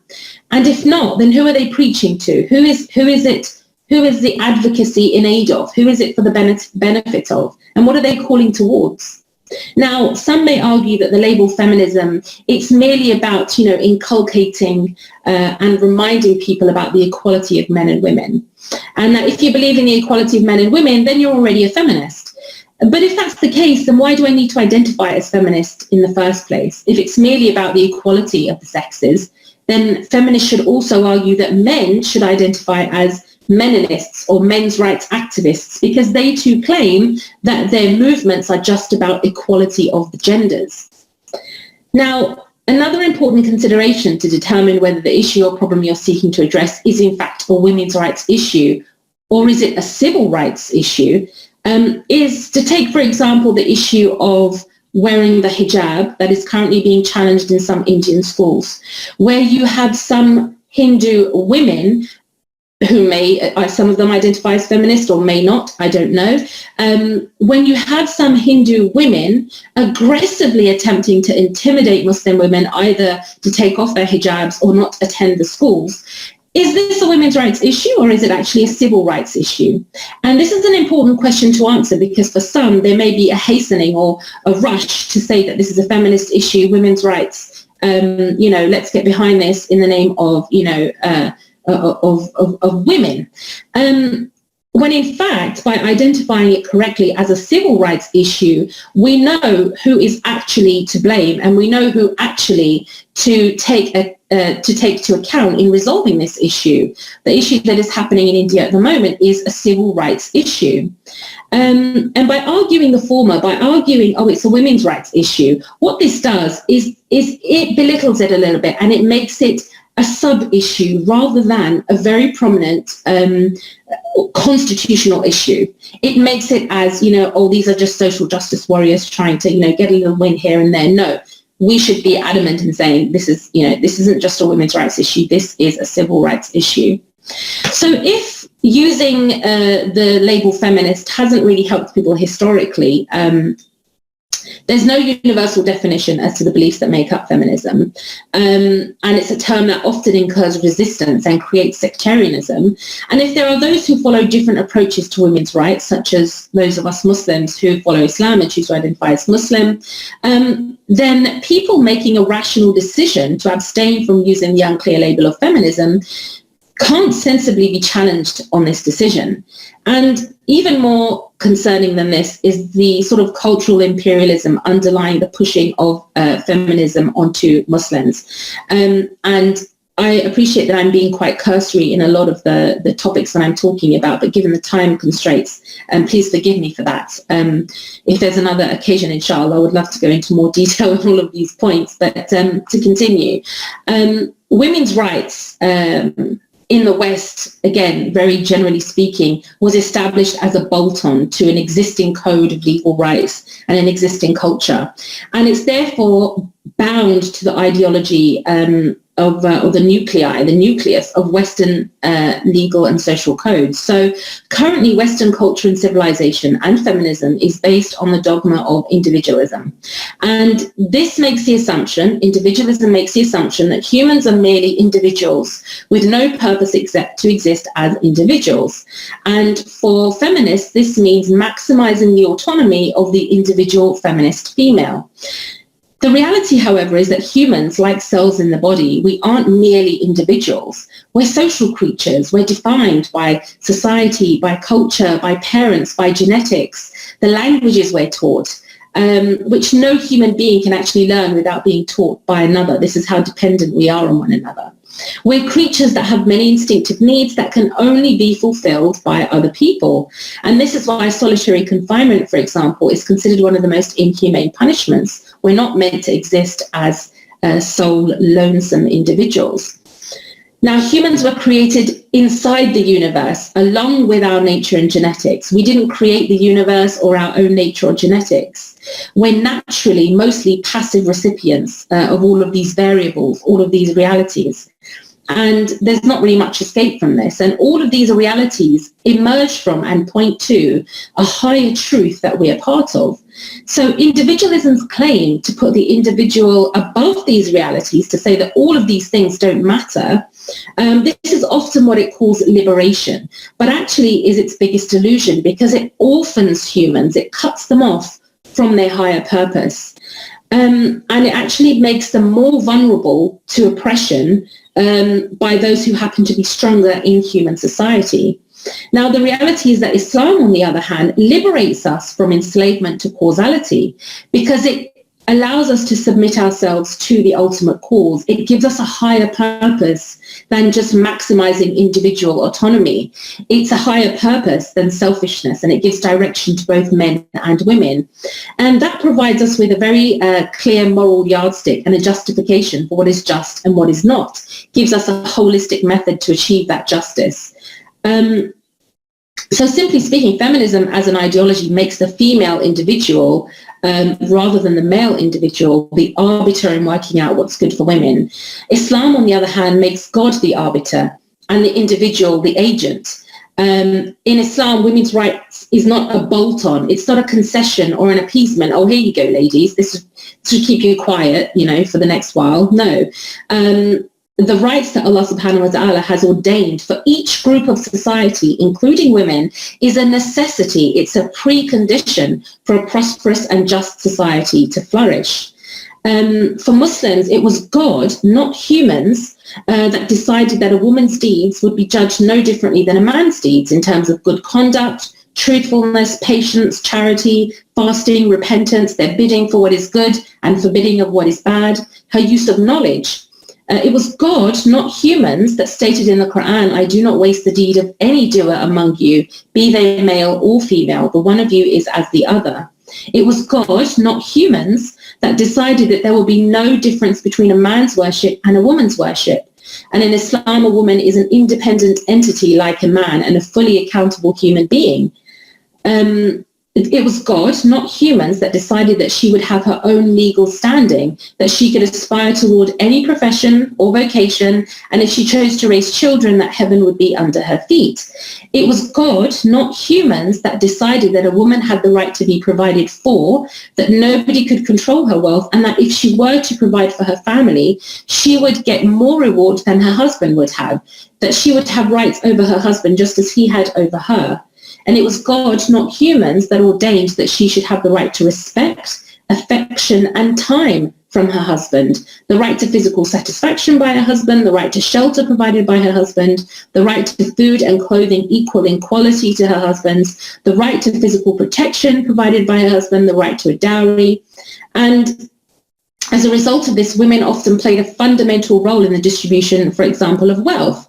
During the 18th century, for example, Muslim women of all classes established 20 to 30% of all the charitable foundations in the Ottoman Caliphate. So schools, hospitals, caravanseries, baths, fountains, soup kitchens, hostels and mosques, they were all financed throughout the land by women from their own personal resources for the benefit of the public. And it was God, not humans, that decided that a woman would be obliged, just as a man was, to seek knowledge, to seek education, to advocate what is good in society, to discourage what is bad. It was God that ordained that vast proportions of Islam would be transmitted to Muslims by women, including Aisha radiyallahu anha. So women have often fulfilled the intellectual work of Muslims. So for example, as many of you may know, the contemporary Sheikh Akram Nadwi documented at least 8,000 Muslim female scholars across global history in the fields of hadith sciences alone. So not even including other sciences like physical sciences. Now, because Islam doesn't make sexist differentiations between male and female intellects, both male and female students are reported to have congregated to learn from these intellects. Sometimes they would even crowd around a female scholar's home to learn from her. And many notable male scholars are reported to have taken knowledge from female teachers. Such male scholars include Ibn Taymiyyah, Al-Zahabi, Imam Shafi'i, Imam Malik, Imam Ahmad ibn Hanbal, Imam Abu Hanifa, and even the Caliph Abdul Malik ibn Marwan. In the past cities of Central Asia, it's reported that a fatwa would only really be issued from a house when it had the signatures of both the householder and his daughter, his wife, or his sister. This is how ubiquitous knowledge was amongst Muslim women at the time. So female scholars have played an undeniably prominent and critical role in the early development of Islamic law, taking into consideration that they were also understanding the rights for each group of society, including women. And Islamic courts were so renowned for guaranteeing justice for women that during the Ottoman Khilafah, even women from other religious communities, even though they had access to their own religious courts, so for example, Jewish women and Christian women, they preferred to have their matters dealt with in the Islamic courts because they were perceived as being more just to the rights of women. So whilst God provided rights for women, the rights of any person in Islam are actually incumbent upon duties being fulfilled by others in society. So for example, and I'm aware that I'm running short on time, so I will aim not to take this too much further, but the right, for example, for a Muslim woman to manage her own economic affairs and be provided for depends on the duty that a male relative has to provide for her. And this becomes a pipe dream in situations of poverty. The right to obtain legal remedies in the event of divorce or marital discord. This depends on the duty of those in authority to manage people's affairs justly, but this becomes almost impossible where there is the lack of an Islamic authority or courts to even hear these complaints in the first place. The right to go out and seek knowledge. This depends on the duty of those who are more learned to actually convey what they have learned. But again, this becomes hazardous when the streets are filled with violence or war, or where people are too busy scraping together a living to have any time to enhance themselves. Consider the many hundreds and thousands of men and even young boys struggling against corruption, simply wanting to be able to earn a living, not to fulfill his own, their own dreams or their own wish lists or their own fantasies, but to actually fulfill their duties of providing for their families, to fulfill their rights. And many are not able to do this due to the corruption and tyranny around them. So this is, again, another example of how women's rights is not something to be taken in isolation, and why calling for Islam instead as a holistic solution addresses these issues simultaneously. So there's an interconnectedness in Islam between one person's rights, regardless of gender, and the duties of an entire community. There's an interconnectedness and an interdependence between the rich and the poor, the strong and the weak, and the teachers and the students. And wherever God has given someone an advantage in society, he's made them all the more accountable, and he's given them more duties for what they do with that advantage. So in essence, rights come from duties. So instead of merely demanding rights, which is part of what many activists tend to focus on, as Muslims seeking, women's rights without feminism, we should be seeking ways to ensure that each part of society is fulfilling its duties. And I would like to end by sharing a hadith from the Prophet sallallahu alaihi wasallam, which describes this issue most beautifully. And the Prophet sallallahu alaihi wasallam is narrated to have said, and in some parts of this I will paraphrase to explain the meaning of this and how this connects to what we've been talking about. The Prophet sallallahu alaihi wasallam said, "The example of the person abiding by Allah's order and restrictions in comparison to those who violate them is like the example of those persons who drew lots for their seats in a boat. Some of them got seats in the upper part and others in the lower. When those in the lower part of the boat needed water, they had to go up to bring water. They had to ask those on the upper deck, please, can we have some water?" And that troubled the people on the upper deck. We have to keep giving them water. This is, really frustrating, treating it like it was a burden. And so the people on the lower part of the deck said, let's make a hole in our part of the ship, we'll just drill a little hole in the bottom, and we'll get water for ourselves. It will be fine. We won't have to harass those people up there, and we won't have to trouble them. We'll just get the water ourselves. If they're not going to do it, we'll just get it ourselves. So if the people on the upper deck let them do that, if they made them feel like they had to do that, if they pushed them to that point, what will that result in? It will result in all of the people of the ship being destroyed. And the hadith goes on and says that if the people in the upper part left the others to do what they had suggested, all of the people of the ship would be destroyed. But if they prevented them, both parties would be safe. Now, in some aspects of life, you may be on the upper deck, and in other aspects of life, you may be on the lower deck. It doesn't mean that in all aspects of life, you're on the upper or the lower. It may be, as I said, through intellect or through strength or through wealth, through power, through anything. In some aspects of life, you may be on the lower deck and you may be needing those on the upper deck to assist you, and vice versa. In other aspects of life, you may be in a position of advantage with a duty to help those who are disadvantaged in that realm. And the solution for the lack of rights of people on the lower deck isn't that everyone should get a drill for their part of the boat. In fact, or rather, the solution depends upon the people on the top deck of the boat fulfilling their duty, and that's where our understanding needs to focus. And unlike feminism, Islam doesn't stop at justice for just one gender, whichever type of feminism it may be. And I'm fully aware that there are lots of different types of feminisms. But rather, Islam actually focuses on creating a societal shift that results in justice for as many people as possible. And Islam doesn't promise a utopia. It's not promising heaven on earth. That's not why we're here. We're here because this is meant to be a test. But as one of my colleagues, Abdullah Al-Andalusi, puts it, Islam actually is all about creating an optopia, a state of optimal equilibrium, an optimal state for society. It's not going to be perfect, but it's going to be the optimal calibration. And in order to reestablish that balance, Muslim men and women need to appreciate and champion the fact that Islam provides a holistic package for the rights of society. And it is from this that we should understand how to achieve and establish and implement women's rights without the need for other ideologies such as feminism. I believe I'm slightly over my time, so Jazakumullah khair for listening. Right, thank you so much, Sister Zara. First of all, I'm really glad you remember that conference back in Nottingham, so alhamdulillah for that. For those of you who are watching, we won't take in any questions now. We have a panel discussion after Maghrib Salah, inshallah, so please do hold on to those, and you can send them in. I'm registering them as I go along. Our next speaker is Dr. Tabassum Hussain. She used to live in London, England, now lives in Toronto and Canada, so across the pond. She holds a PhD in psychological medicine. She's now retired and is doing her 3-year diploma in essential Islamic sciences under the auspice of Dr. Akram Nadwi.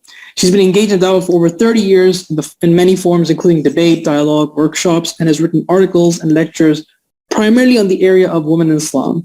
So Dr. Tabassum, the floor is yours. We'd love to hear you talk about Muslim women changing the narrative. Could I possibly have my slides? Could we have a screen share so that we can, I believe yes. I did send some slides across. Yeah. I do like the visual aids. Can the tech team please share the slides if possible? Or allow screen sharing? Sorry, Dr. Tabassum, do you want you to have the hosting power to be able to share screen? Is that what you're saying? Yes, I mean, they have the slides. I did post the slides to the Academy. And then, yes, if you could share the screen so that I can actually control the slides myself. Okay. Yeah, can the Al-Balagh tech team do that? And please don't start my time yet. Yeah, don't worry, inshallah. There are always tech glitches on the way. I think the Al-Balagh tech team, can you please share the slides from your side, please? Hang on. One second. Dr. Tabassum, do you have are you a host? Let me just check. Hang on. Yeah, so Dr. Tabassum, you are a host, so you can share the screen directly from your side of the interface. Oh, I would have to go to my laptop to access my slides. I did send them across. All right, okay, yeah. For the Al-Balagh team, can you please upload the presentation from your side, because she doesn't have the slides on her current PC. And then this way she can navigate the presentation slides. Perhaps I can re-upload them from the email while you're doing that. Just give it a minute. Yeah, she's sorting it out. Oh, okay. Jazakallah. Barakallah. So while she's doing that, I'll just say, Bismillahir Rahmanir Rahim.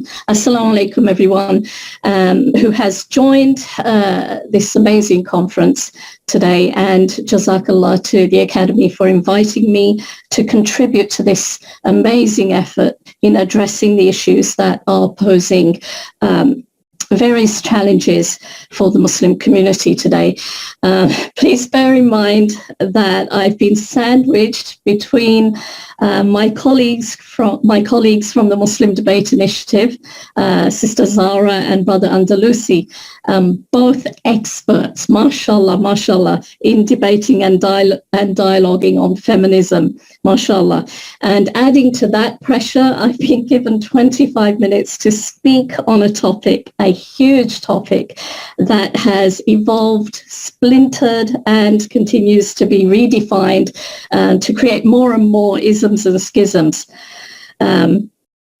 And so the topic I'm speaking on today is Muslim women changing the narrative, and there will be some overlap and repetition between us, but I hope to bring a slightly different approach to the topic of feminism, inshallah, and I hope that we can have the slides ready soon.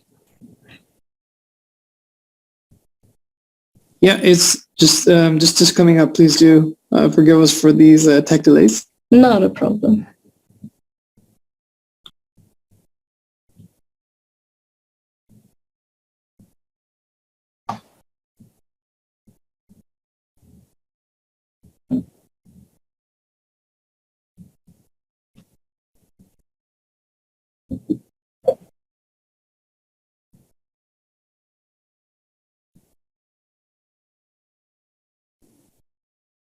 Dr. Bassam, while they're sorting this out, it might be helpful in the meanwhile to help to tell the audience how you got into this field, just very briefly before the slides kick up. The field of feminism? Yeah. Why did this draw your interest? I'm as I mentioned, this isn't my forte. I actually do more of the comparative women in Islam between Islam and Christianity. However, obviously, it comes with the field of dawah. I'm a da'i. I engage in street dawah alongside my husband, and we also go out and do dawah to local communities here in Ontario, where and when possible. So obviously, we have to bear in mind various topics that revolve around women in Islam, include feminism. So you have to be well versed. You have to know the people you're speaking to, the audience you're engaging with, in order to engage in effective dawah. So that's how I've actually got into it. I'm assuming the slides are now available, are they? Alhamdulillah, yeah, they are. So Okay. thank you very much for the And introduction. are we sharing? Yeah, so she's sharing that. So whenever you need to share go to the next slide, just tell her and she'll be able to do that automatically. Can we share screens so that I could do it? I mean, that would help. I don't think you can share a screen across users on Zoom. Oh, I see. Okay, so I'll just prompt her, shall I? Perfect. Thank you very much. Okay. All right, Jazakallah. So the topic I'm speaking on today, as I mentioned, is Muslim women changing the narrative. And so to change let me just set my timer. And so to change any narrative, we need to first start by examining and understanding what exactly the narrative is that Muslim women are changing or need to be changing, or Muslims for that matter need to be changing. So before I get into that, I want to set the tone of where I intend to take this topic by starting with the beautiful words of Allah subhanahu wa ta'ala. And if we can go to the next slide, please.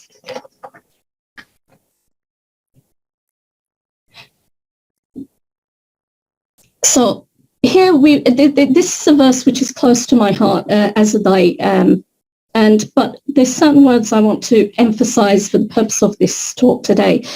So the verse states, "And who is better in speech than one who invites to Allah and does righteousness and says, 'Indeed, I am of the Muslims.'" So we should make it known that we are Muslims. No room for isms or schisms, and no reference to gender distinction here. We take our definition of righteousness from Allah subhanahu wa ta'ala and speech. Now, speech is powerful. It can draw us closer to Allah subhanahu wa ta'ala, or it can push someone into those schisms and isms. And speech is made up of words that activate our senses, shape our thoughts, our beliefs, and translate into actions. Words can make or break us. Where am I going with this? Well, we're living in the age of social media and gadgets that has cultivated a mindset with a short attention span. Next slide, please. And one of the detrimental side effects of a short attention span is taking words at face value, words that may be filtered through the lens of social trends, pressures, and popular culture. a failure to grasp a deeper understanding of words through an Islamic lens that has now started to fog up among the Muslim community, among the Muslim Ummah. So if you have a look at these three columns, this is a very, just to make the disclaimer, I've just thrown out three kind of columns to show what a Muslim feminist is usually associated with, the words they're usually associated with, typically. So don't take this, don't quote me on this. This is just for the purpose of illustrating the points I will be making.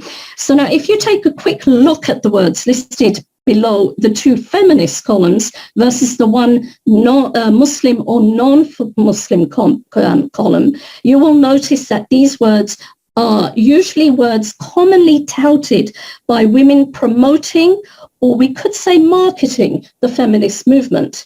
Words coming together to form a narrative that is finding its way into the Muslim community on a global level.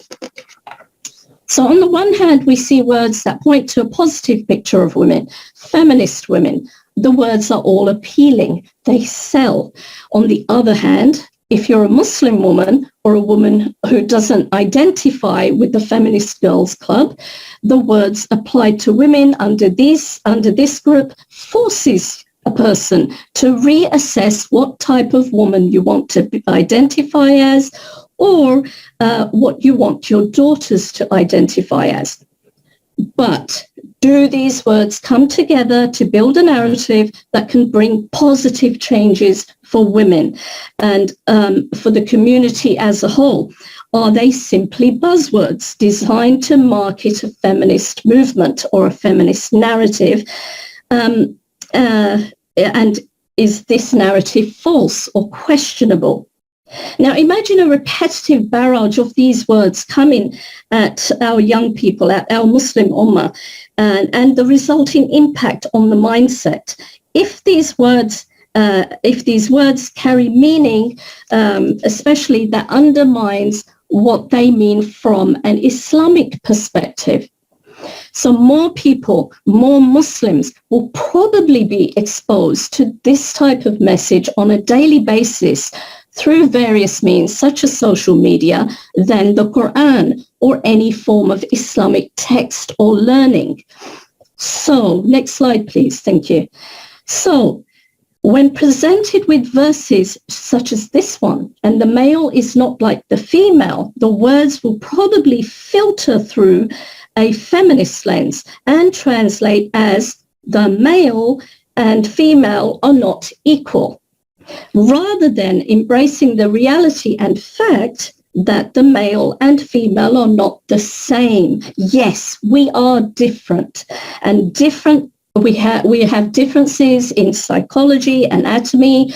We have differences in hormones, hormonal balances or imbalances for that matter. And most glaringly obvious, only women get pregnant. They carry for 9 months and they give birth. So it doesn't matter what you chop off or add. And we are different. And the fact that you have to chop off and add to redefine yourself actually testifies to the fact that we are different as male and female. So moving on. So to change a narrative, we need to be aware of speech. Speech being used as a marketing tool to sell feminism, something as something organic and better than Islam when it comes to women. Now, this narrative is seeping into the Muslim mindset, aided either by Muslims who have unwittingly embraced the feminist narrative and are sharing this narrative, or by the more deviant groups who seek to market it under the guise of Islam. So who are these people? Can we go to the next slide, please? So who are these people? Now, they identify as Muslim feminists.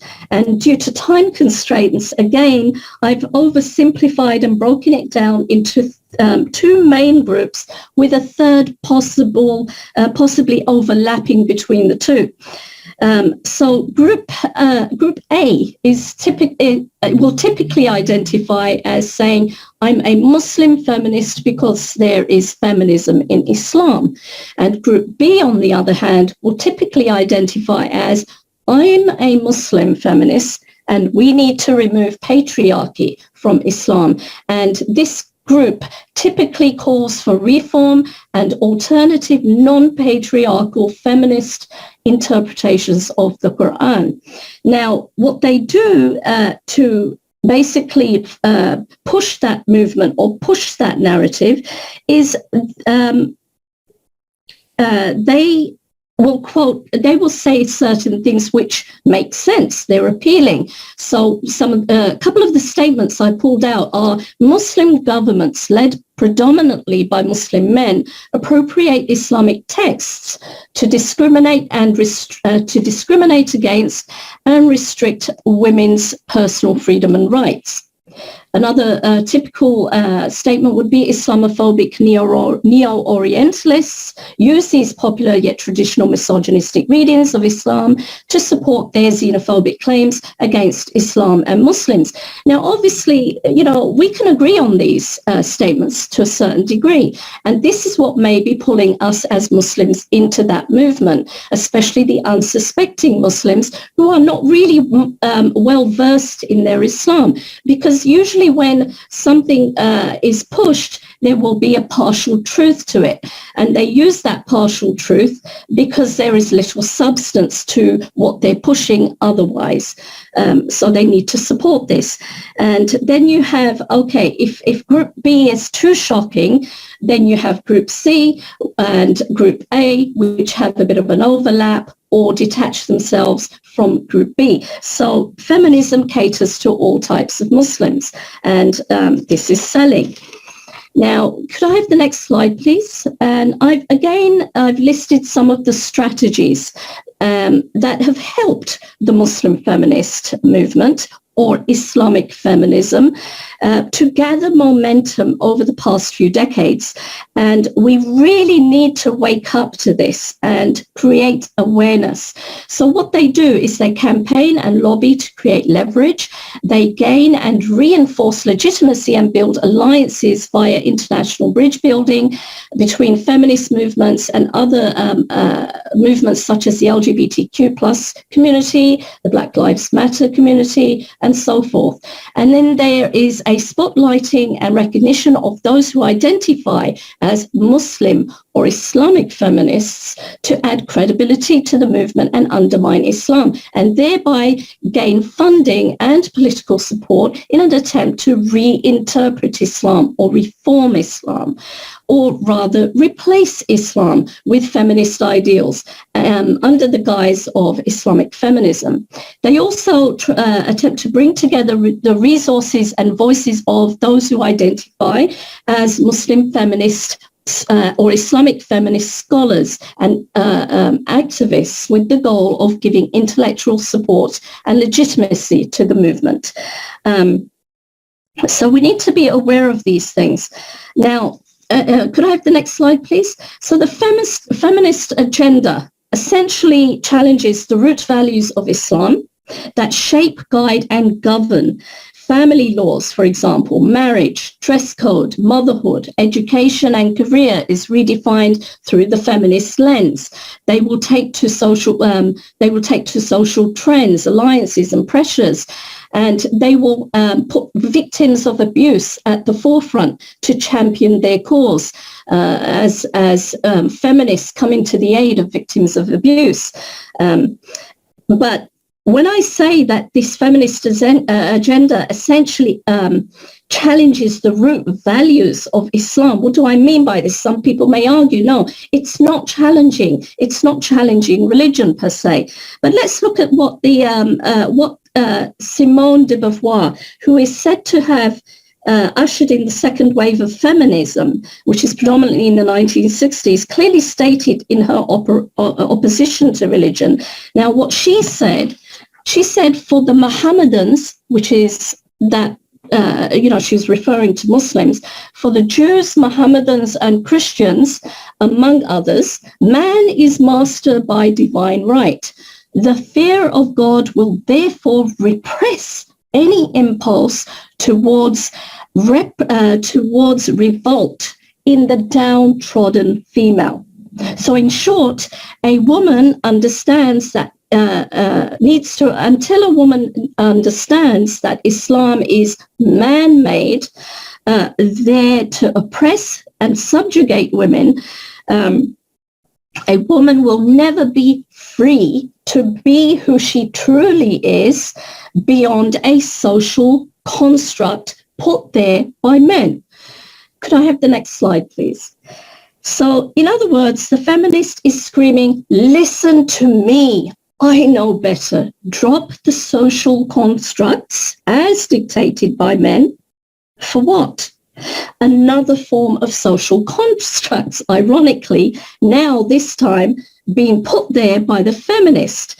And now the feminist will define what a woman should and can be. But then under what definition of feminism? And why do we need to identify as Muslim feminists? Why not just Muslim, period, or a Muslim woman?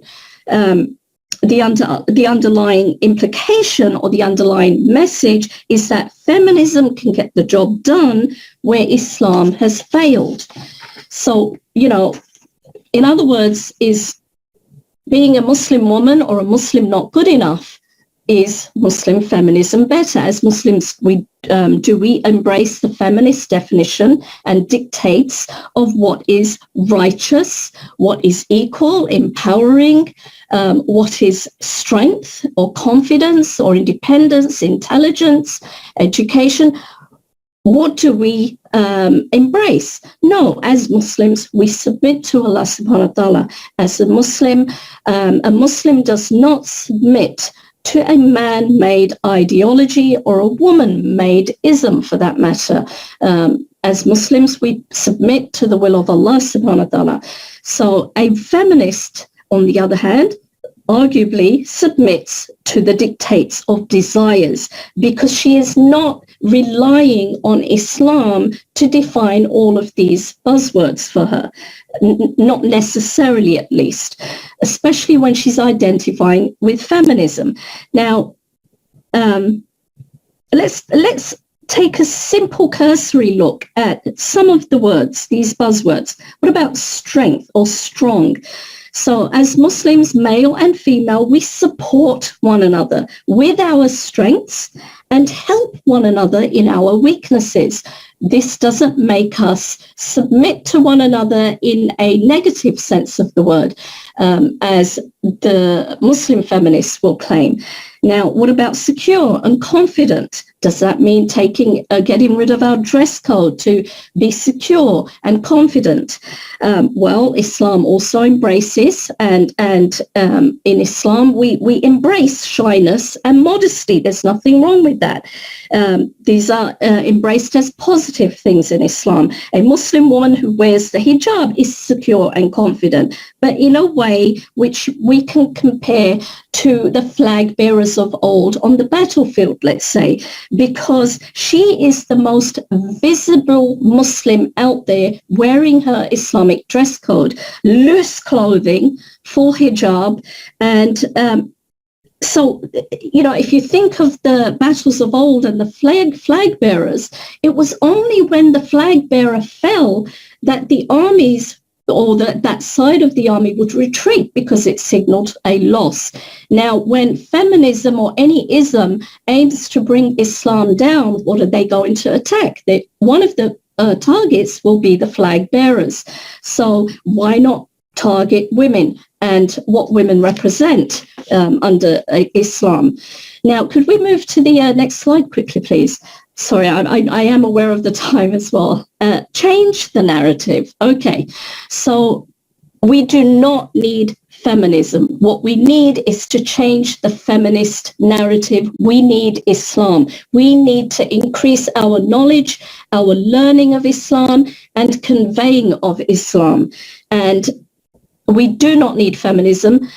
We need to know our Islam to define, to understand, and to internalize these same words that come together to make a narrative that is Islamically bringing us closer to our Creator.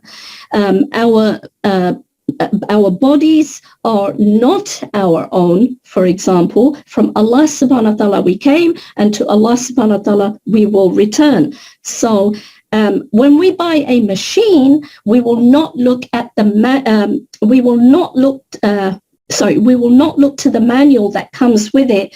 We will look to the manual that comes with it to maximize the benefit and use of the product. Nobody throws the manual out assuming full or better knowledge than the one who built the product, to give a poorer analogy. So the next slide, please. So yes, definitely, we need to acknowledge that there are injustices being committed against women. And Sister Zara Forrest outlined the root of and some of these symptoms and why these injustices are coming about. And the root is not Islam. It's actually a failing to implement Islam in the proper manner.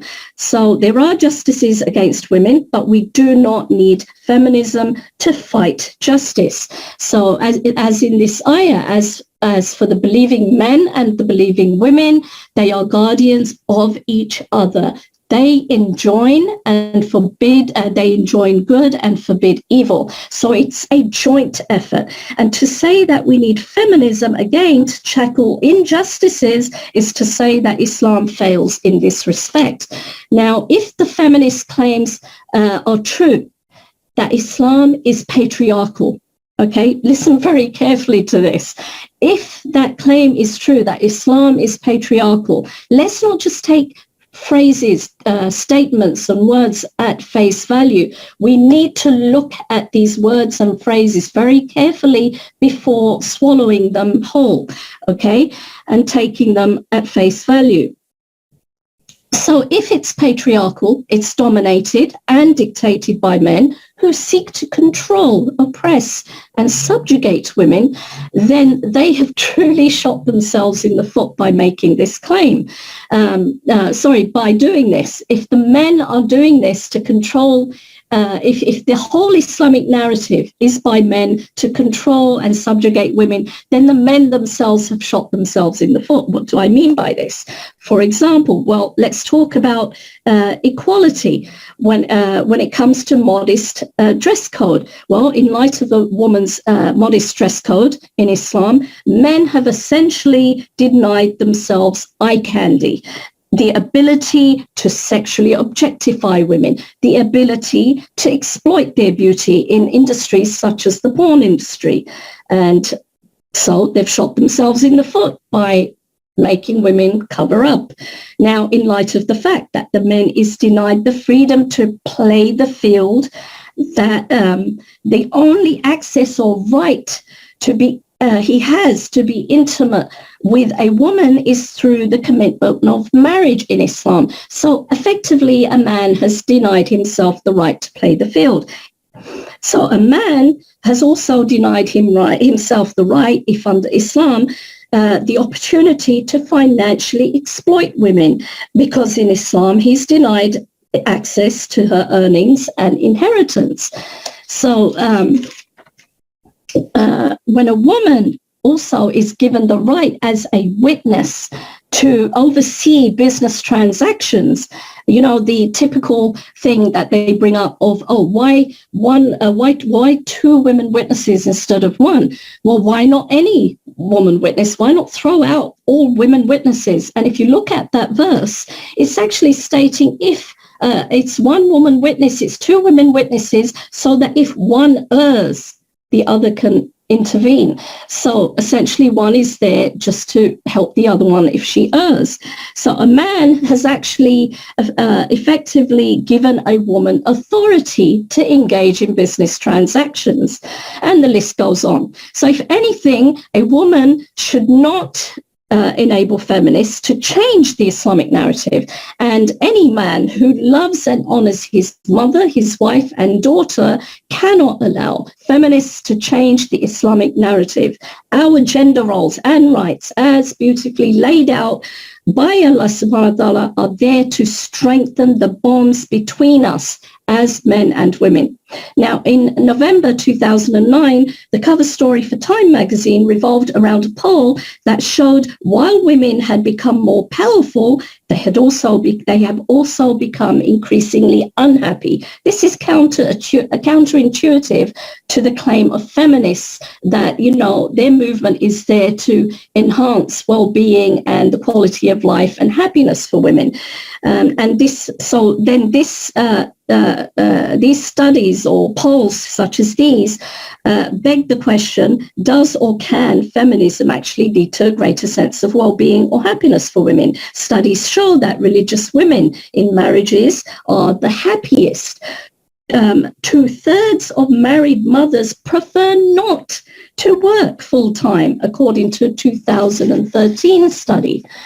Now, the top 10 countries where people identify as feminists include Britain, Australia, I believe it's Sweden, including Turkey, but they're predominantly countries that are not populated by Muslims. The only one in that top 10 is Turkey, surprisingly.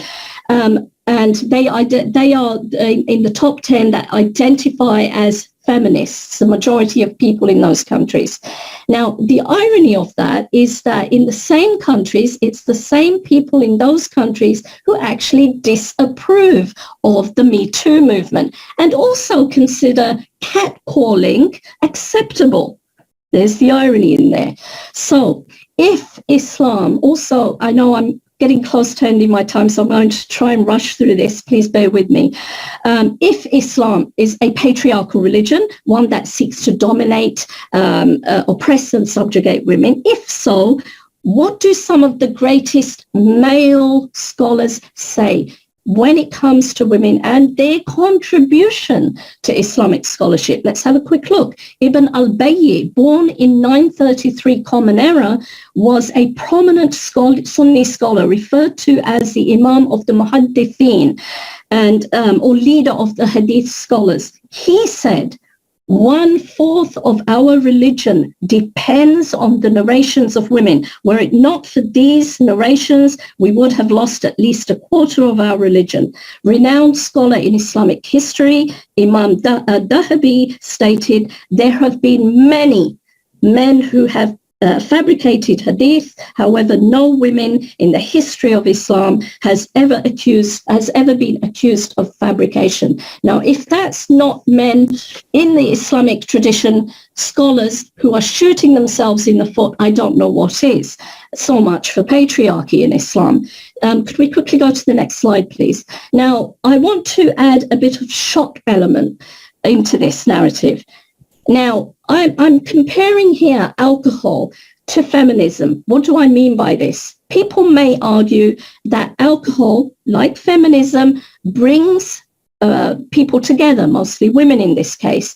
This in turn enables social cohesion.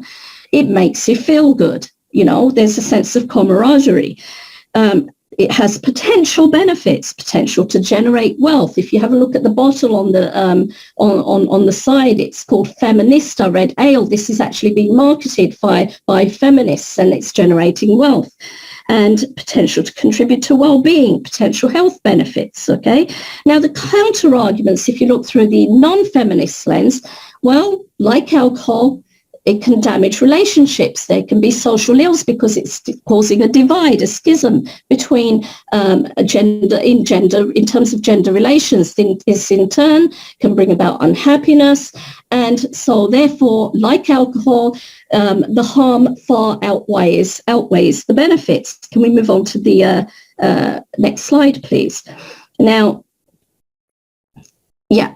So, you know, there are Muslim feminists or Islamic feminists who say, no. Why is it that Muslims always have to bring something bad to compare to like feminism? Because feminism is naturally a part of Islam. naturally? Well, let's have a look, because they say there is some good in it. Can we go to the next slide, please? Next slide, please. Okay, so Abu Huraira, may Allah be pleased with him, reported on the night of ascension, the Prophet, peace and blessings be upon him, was presented with two vessels, one full of wine and the other full of milk. The Prophet ﷺ looked at them both and he chose the vessel of milk. The angel Jibreel ﷺ said, all praise is due to Allah who has guided you to that which is natural. For had you selected the wine, your nation would have been led astray. Now, what can we deduce from this? Remember, actually, for those of you who don't know, this choice was given to the Prophet ﷺ before the ban on alcohol, before alcohol was barred from us in Islam. So what can we deduce from this? Well, what we can deduce is when they say it's natural and it's organic, feminism is organic and natural to Islam. No, here, let's have a look. Milk is pure and natural. It comes straight from its source and it remains uncorrupted. When you look at a glass of wine, some may argue, yes, there is some good in it. It comes from a natural source, grapes or what have you. However, it then gets corrupted. Now, if you add even a drop of wine to the purity of milk, the natural organic state of milk, that milk no longer remains in its pure organic and natural state. So where am I going with this? Can I have the next slide, please?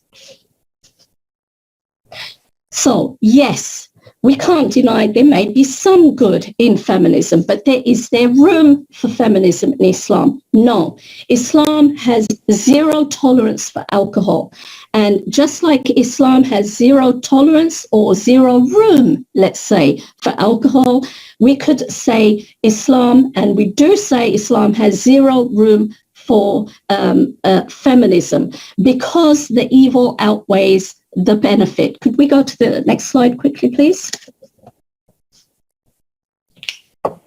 So what do we mean by that? There is only one narrative that we must stick to, and that is Islam. And I've got a few surahs from a few verses from the Quran. Allah subhanahu wa ta'ala tells us, this day I have perfected your religion for you and completed my favor. So we don't need feminism. There is no imperfection. It's not incomplete. It's complete. It's perfect. We don't need any isms. It states in the Quran, it is not for a believing man or woman when Allah and his messenger decree a matter to have any other choice in that matter. Indeed, whoever disobeys Allah subhanahu wa ta'ala and his messenger has clearly gone far astray. Excellent indeed is what Allah advises you, and indeed Allah is all hearing. Now I'm going to wrap it up with a few pointers. Could we go to the last slide, please? Jazakallah. Okay, so what do we do with all of this? We need to mobilize and vocalize in order to change the narrative, not just as Muslim women, but as Muslims together. And so it all begins with the column, starting with intention, niyyah. When we do anything, it should be on the path of Allah subhanahu wa ta'ala and his messenger sallallahu alayhi wa sallam. We should carry with us a strength in iman. Our tools should be ibadah, tawbah, taking control of our nafs and desires and not vice versa. We should acquire knowledge and have the acquire hikmah in conveying and applying that knowledge. We should have sincerity, integrity, and the ability to impart justice where and when needed. The courage to stand firmly rooted in our deen when the winds blow and try to knock us down. We need patience and sabr to deal with those winds of change. Now, how do we do this practically on other levels? We should network, collaborate, and bring together our resources and voices of Muslim and Islamic scholars, dais, activists, with the goal of elevating the beauty of gender roles and relations in Islam and challenge feminism. And we need all hands on deck. And how do we do this? We can teach. Teaching begins with the mother and the father at home. training our families, running workshops within our communities. We need to identify, create awareness of, and address injustices among women. Now, we need to go on social media and create awareness. We need to do podcasts, engage in debate, dialogue, blogs, vlogs, write articles, create videos and presentations. We need to get out there and do dawah. We need to get out there and give nasiha. We need to do lectures, talks, and create social circles. Jazakallah khair for your time. I apologize for going slightly over time. Assalamualaikum. Thank you so much, Dr. Tabassum. Not a worries, inshallah. We'll hopefully pick up some of your questions that we have from our audience for the panel discussion. Right now, I'd like to move on to our last speaker for this segment. So again, similar to Zara, I've actually met Brother a few times, both in Nottingham as well as in London. Last time was just before the COVID incident started kicking up. So as highlighted by Dr. Tabassum, Dr. Abdullah is an international speaker.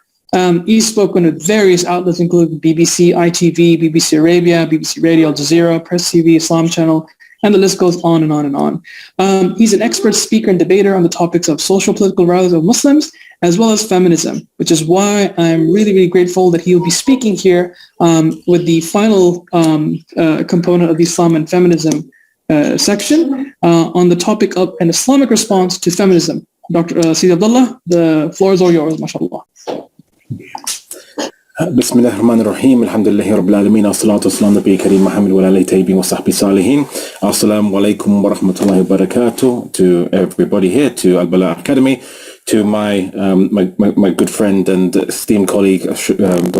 Shoaib Malik, and my fellow co-speakers, Sister Zara Faris, and of course Sister Tabassum Hussain, Dr. Tabassum Hussain, of course. So the topic which I was invited to discuss, and firstly I did hear that my previous esteemed colleagues present their discussions on feminism, and it was very, very good in terms of the kind of discussing what feminism argues, or rather the people who are the intellectual proponents and advocates for feminism have argued in the West, and how it interacts with kind of the Muslim worldview and paradigm. And I will take a slightly different approach or a different angle to complement those really brilliant lectures, really on looking at a more specific, you could say, Islamic rebuttal to feminism, more specifically than was mentioned in the previous lectures, where they did discuss also Islamic rebuttals, but my one will be more focused on how do we juxtapose Islam specifically against this Western originated ideology or movement. So let's kind of first discuss this in its origins. So feminism, although the word feminism really is just anything that pertains to women, there was initially all the discussions as to different wordings. It could be womanism at one point, but they settled on feminism, I think mostly from the French feminism, kind of their choice. However, originally feminism was a patch, like a program patch. It was a patch to Western liberalism. And that was basically because Western liberalism in its first formulation, what we now call, let's say, classical liberalism, argued for the equality before the law and everyone to have equal rights according to the basis of freedom and personal liberty and freedom, where the individual does not cause direct physical harm to somebody else without their consent. However, the Anglo-Saxon model of liberalism was kind of advocated by empiricists. You had John Locke, obviously being one of the major ones. And one of the problems with these empiricists is, and this is where they start misusing the scientific method into political philosophy. So Richard Dawkins isn't the first one to do so. They again made speculations as what happens when you apply empiricism into the issues of human affairs and what human beings should be doing and what is the purpose of human life or activity and so on and so forth. And so they observed that in their current societies, men were more educated and therefore exhibited more knowledge than women in their societies. But the women in their societies weren't given the kind of resources to get the opportunity to education unless you were a very high-ranking, like a noble woman. But for everyone who's in the middle class, although if you're in the lower class, then there's hardly any education at all for anybody. But if you're in the middle class or undergoing a profession, it was mostly men being trained into professions, being lawyers and doctors and so on and so forth. Now, they just noted that, well, there's no women doing these things. And if you see women in their society, they'll say that these women are rather uneducated and they act rather in a less intelligent manner than the men. So they concluded, based on their faulty application of empiricism, that women actually had inferior intellect to men. And because of that faulty kind of assumption, and it wasn't just John Locke, it was a few others with him, of the empiricists, they basically didn't see the need for women to have the same rights as men, because they argued that, well, they're not the same in their capacity, their intellectual capacity, and so therefore giving rights to the same rights to women would cause a bit of chaos, as they argued that women wouldn't know what to do with them or would mismanage the responsibilities given to them. So it was best that they kind of just fall in behind the responsibilities of their husbands. The continental model of liberalism, let's just say, went a more radical route for its time, because they based their premises on not empiricism, but what is now called rationalism. And rationalism, in essence, is the concept that, in essence, knowledge begins with the mind. So your mind is not like an empty tabula rasa, clear tablet that your knowledge just comes in from your senses, and that's where you first learn everything. But there is something that pre-exists what you are observing, and so the mind pre-exists the external reality. And while that might sound similar to what we might believe or think, but it's a lot more nuanced than that, which I won't go into. But however, starting from Descartes, who made this argument that in essence knowledge begins with yourself, in essence your self-knowledge, then all knowledge is built upon that. And he argued in a way for a type of dualism of mind and body. So the mind is separate from the body. And this is where the divergence occurs. So the mind is separate from the body. And then they argued that all minds, it was argued by François Poulain de la Barre, who was a social Cartesianist, who have tried to apply, in essence, Descartes' ideas into society. And so he argued that men and women actually should be given equal education because, and his famous words was, the mind has no sex. Now, he says this in the 17th century. This is at least 100 years before Mary Wollstonecraft argued that, or it is attributed to her that she said that gender has no sex. The mind has no gender. So it was actually a man said it first, and it was a social Cartesian.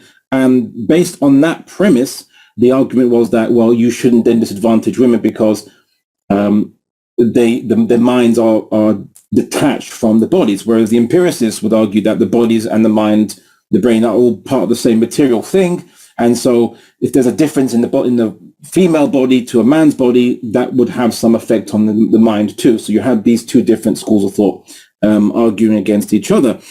So what we saw was that women weren't really given equal rights to men under liberalism in the Anglo-Saxon speaking countries until we see mid to late 19th century, so much more recent.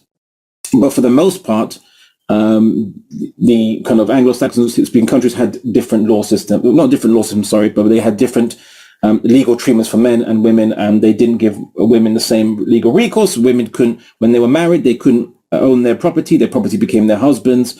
They certainly couldn't open a bank account without their husband's permission, and in essence their husband had almost complete legal control over all their affairs, financial and probate and so on and so forth. This caused a lot of controversy in England. There were some few famous cases that raised it to a head, but you also had continental philosophy making its way into England via socialists who would started to increase the demand for the point that, well, look, women should be given equal rights to men because ultimately the human mind in men and women are the same. That was their argument. And it took some time for the empiricists to generally accept that. So that, in essence, is where we get the first wave feminism from. It's this patch to liberalism, to classical liberalism, to try to make it equal for both men and women in terms of giving individualism in its political form, the individual freedom from social responsibilities other than what the state might demand, and freedom from kind of religious requirements or religious duties. And then that was just simply extended to women. So that simple extension to women is what what was originally called, you could say, feminism. Why is that important to know? Well, we have to know where it comes from because it carries baggage. And that baggage is that it's attached to liberalism. Feminism has always been indelibly attached to liberalism, although the variations within Western thought reflect how feminism is ultimately attached to Enlightenment thinking. What they call the Enlightenment thinking is basically the discovery of materialist political philosophies in the West. So we see now Marxist feminism, although some could argue that Marxism doesn't require feminism because Marxism is quite simply just, it is in a way, it applies an absolutist equality regardless of gender. It only cares about class. And so it doesn't even require feminism, some could argue, but Marxists who want to specialize in women's affairs will call themselves Marxist feminists. And of course, you have then radical feminists who then take, depending on which branch of radical feminism you adopt, it can take replacing the patriarchy, the so-called domination of society by men, and male viewpoint by a matriarchy as well. So in essence, it's a fighting fire with fire in their viewpoint.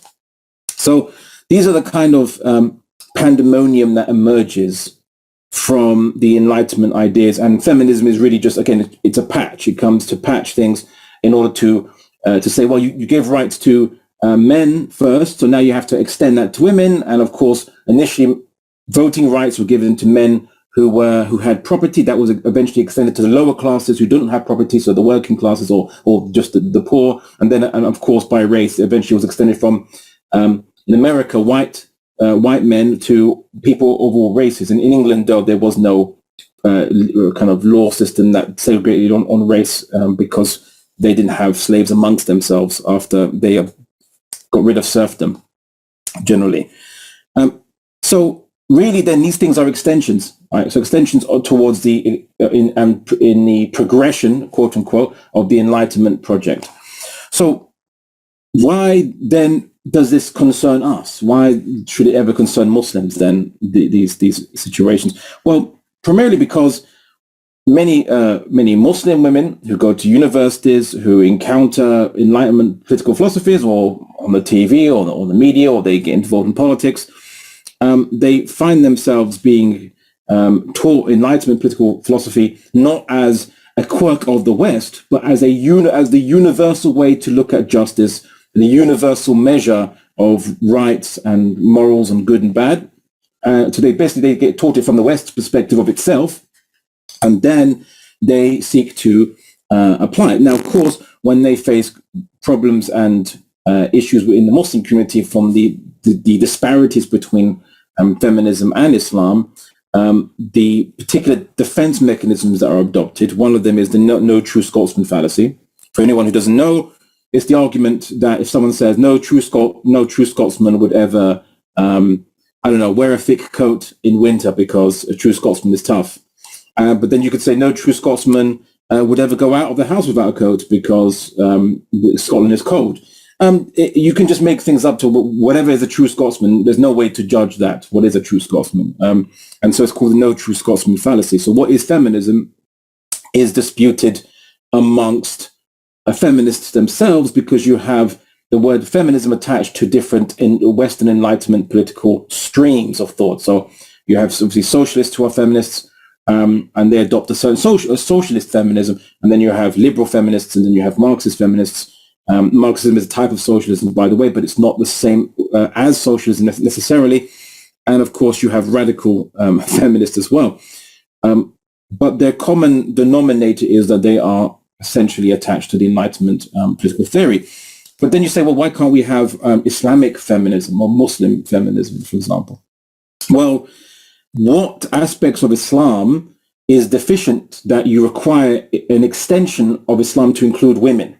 Because Islam already includes men and women inside itself. So what extension do you need to do to Islam to cover women where they were not covered before? And that therein underlies the problem, or kind of illustrates or highlights the problematic nature of really taking these terms. And what is these contradictions? I was nebulous before, but I'm going to kind of now let's go into concrete examples. So, well, for example, the basic formulation of feminism, what all the feminists will tell you, their aqidah, the core aqidah, is simply that feminism means equality between men and women. We say, okay, but what do you mean by that exactly? In what way equality between men and women? So should we allow men into the maternity ward to give birth? We say, well, no, because men can't do that. Well, okay. So then what do you mean? So it's not exact 100% treatment. You don't treat everyone exactly the same way. What then is, what is it then? In what sense? So they say, well, maybe under law, men and women should be equal in the law and be treated equally, regardless of traditional institutions like marriage that pre-exist, the liberal laws that were brought in. So liberalism or liberal feminism, or feminism generally, will look at Islam's differential inheritance laws, where, fine, there are many cases where women get more than men, but in the cases that men get more than women, the feminist would certainly raise a few eyebrows and say that this is something to be condemned, because there should be equality. So women should have the same inheritance amount as men, even though this ignores the to provide for their wives. They have to actually provide food, clothing, shelter, and a number of other things for their wives as legal obligations that their wife can demand and require. So it's the right of the women to be looked after by the husband and to be provided for by the husband. So feminism would have issue with inheritance law, but then if it was being consistent, it would have to have issue with that. It would have to argue that men should not feel obliged to look after women. And some even do argue that. They say that men should not have the responsibility to look after women they marry. They can both they should just look after themselves, or come to an arrangement if they want, a voluntary one, but there should be no expectation from either law or society that one should look after the other in any way, shape or form. Although with the case of feminism generally, it's usually a type of asabiyya, like asabiyya in Arabic meaning a groupism or a group partiality, where many feminists would only concern themselves with getting benefits for women and minimizing responsibilities, and not really caring about the responsibilities that men might have to provide to women, which is not strictly equal. Public modesty. Well, due to sexual dimorphism in the human species, where the men and women don't look the same, and reproductive genitalia is more evident in women, as well as a few other factors, our public modesty laws are different in Islam. Feminism would have a problem with that. Feminism would have a problem with gender roles within the family. Feminism would have a problem with the restriction of sexual etiquettes of women, so that if a woman wants to go out and commit fornication, she should be allowed to. It's her right. That it would. All feminists would generally argue this from the Western context, because it's part of women's freedom, which comes from the individualist conception from liberalism, as part of women's freedom to engage in sexual activities as she sees fit, merited simply by her consent and volition of a partner. Whereas Islam would say that men and women both do not have that right, that it should occur within marriage. And in marriage by consent of both parties, true, but marriage is the institution by which intimacy should happen.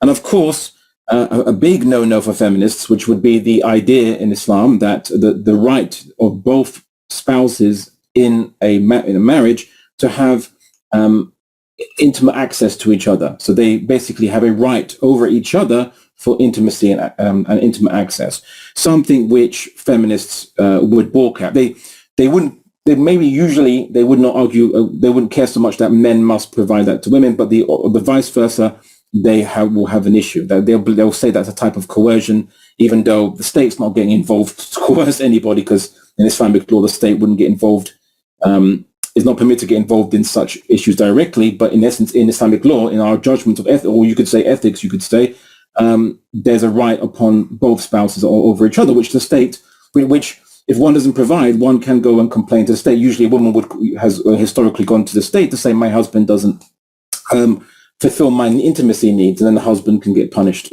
for that.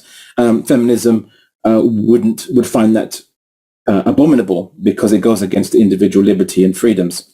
So these are some fundamental contradictions between Islam and every version of feminism. Now you might say, but what if someone says, well, when I'm arguing for feminism, Islamic feminism, I don't mean to contradict those things. I believe those things myself. I'm simply saying that the rights that Islam gives women, we should demand that in the Muslim world. I want to campaign for that in the Muslim world.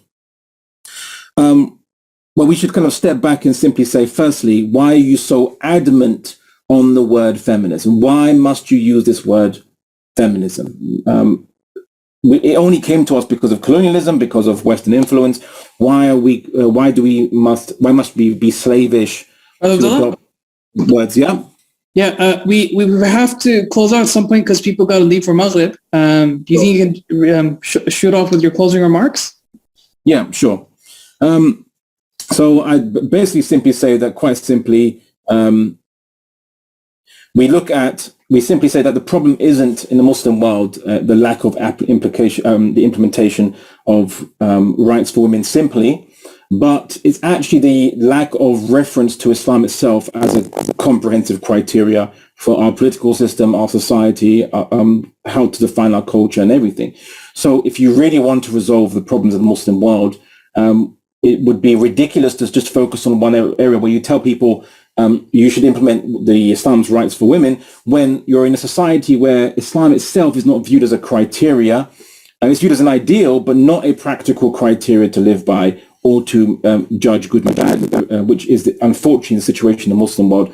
Deal with that root cause first. Then all the branches get resolved around that. And I think lastly, I'll simply say that in Islam, we view men and women, we believing men and women are basically awliya. We are allies, we are helpers, we are mutual protectors towards each other.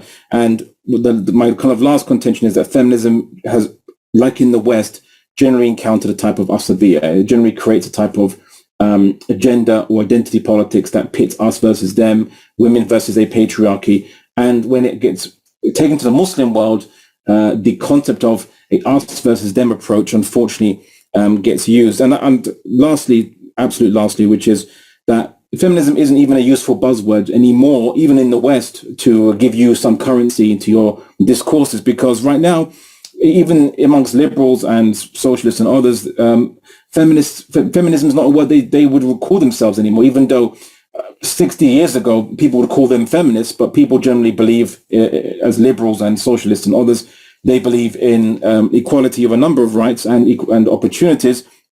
And so they don't see the need to use the word feminism anymore, because the patch has been fully uploaded now. The patch has been implemented. So now it gets associated with radical feminists. And so the buzzword doesn't even have any weight as it used to do, even in the West. So why are Muslims so desperate to use it? And I think I'll kind of leave it there, and I'll simply say that, which would be rather quite obvious, Islam is sufficient for us, and the word Islam is the word that should carry the currency for us to invoke and call Muslims behind. It's very clear, it's very clear-cut, and there is no possibility of confusion in calling to Islam. So, barakallahu feekum for the time, and inshallah, I'll look forward to taking questions in the panel discussion. All right, Assalamu alaikum, everyone. Thank you very much to all three speakers for giving us your presentations. So guys, we do apologize. We've gone slightly over time just because of tech issues. So what we're going to do is we're going to break off for Maghrib Salah, inshallah. And in the schedule, it says we'll come back at 35 past. But I feel that may not be enough time for some people since we've gone overboard by a few minutes. So let's meet at 40 past. So this is 40 past 5, inshallah. And we'll then resume with, hopefully it will be an interesting panel discussion. So until then, I'll see you, inshallah. Assalamu alaikum, everyone.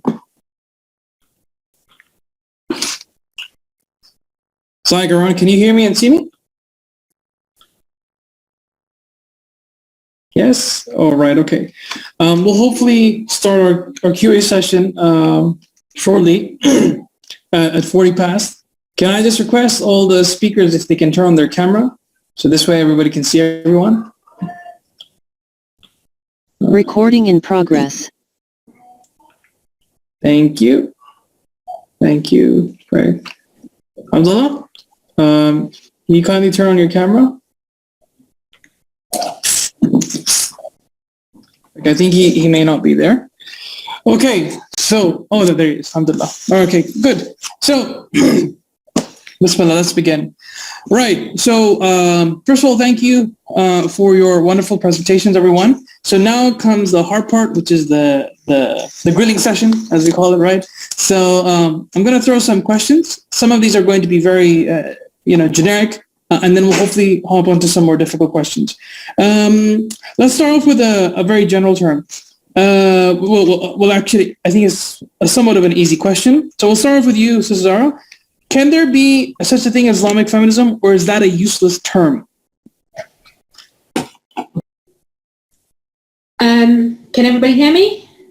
Yeah, we can hear you loud and clear, yeah. Great, alhamdulillah. I've actually written quite extensively on this. I'm not going to obviously reiterate everything I've said on this. Islamic feminism is an oxymoronic term, and as the speakers mentioned before, it suggests, to put in simple terms, that Islam is somehow deficient and it needs an appendage, it needs a supplement, it needs an afterthought added on. And this is something that I spoke about earlier, and also the other speakers, esteemed speakers, also referred to this as well. Despite this, there are those who would, in the not only as a grassroots phenomenon, but also amongst in academia, who would describe themselves as Islamic feminists or doing the work of Islamic feminism. And what's interesting is that most of their work, and I have an article about this that goes into a lot of depth, most of their work is not about just talking generically about women's rights in Islam. A lot of it is about trying to reconcile two things that they will readily admit are not compatible. So feminism and Islam. One, feminism having its allegiance to the self, and the other, Islam, having its allegiance to God, and thereby not being compatible inherently. And Islamic feminist academics, their entire work, as they openly themselves admit, is about trying to force them together, almost as a forced marriage sort of thing.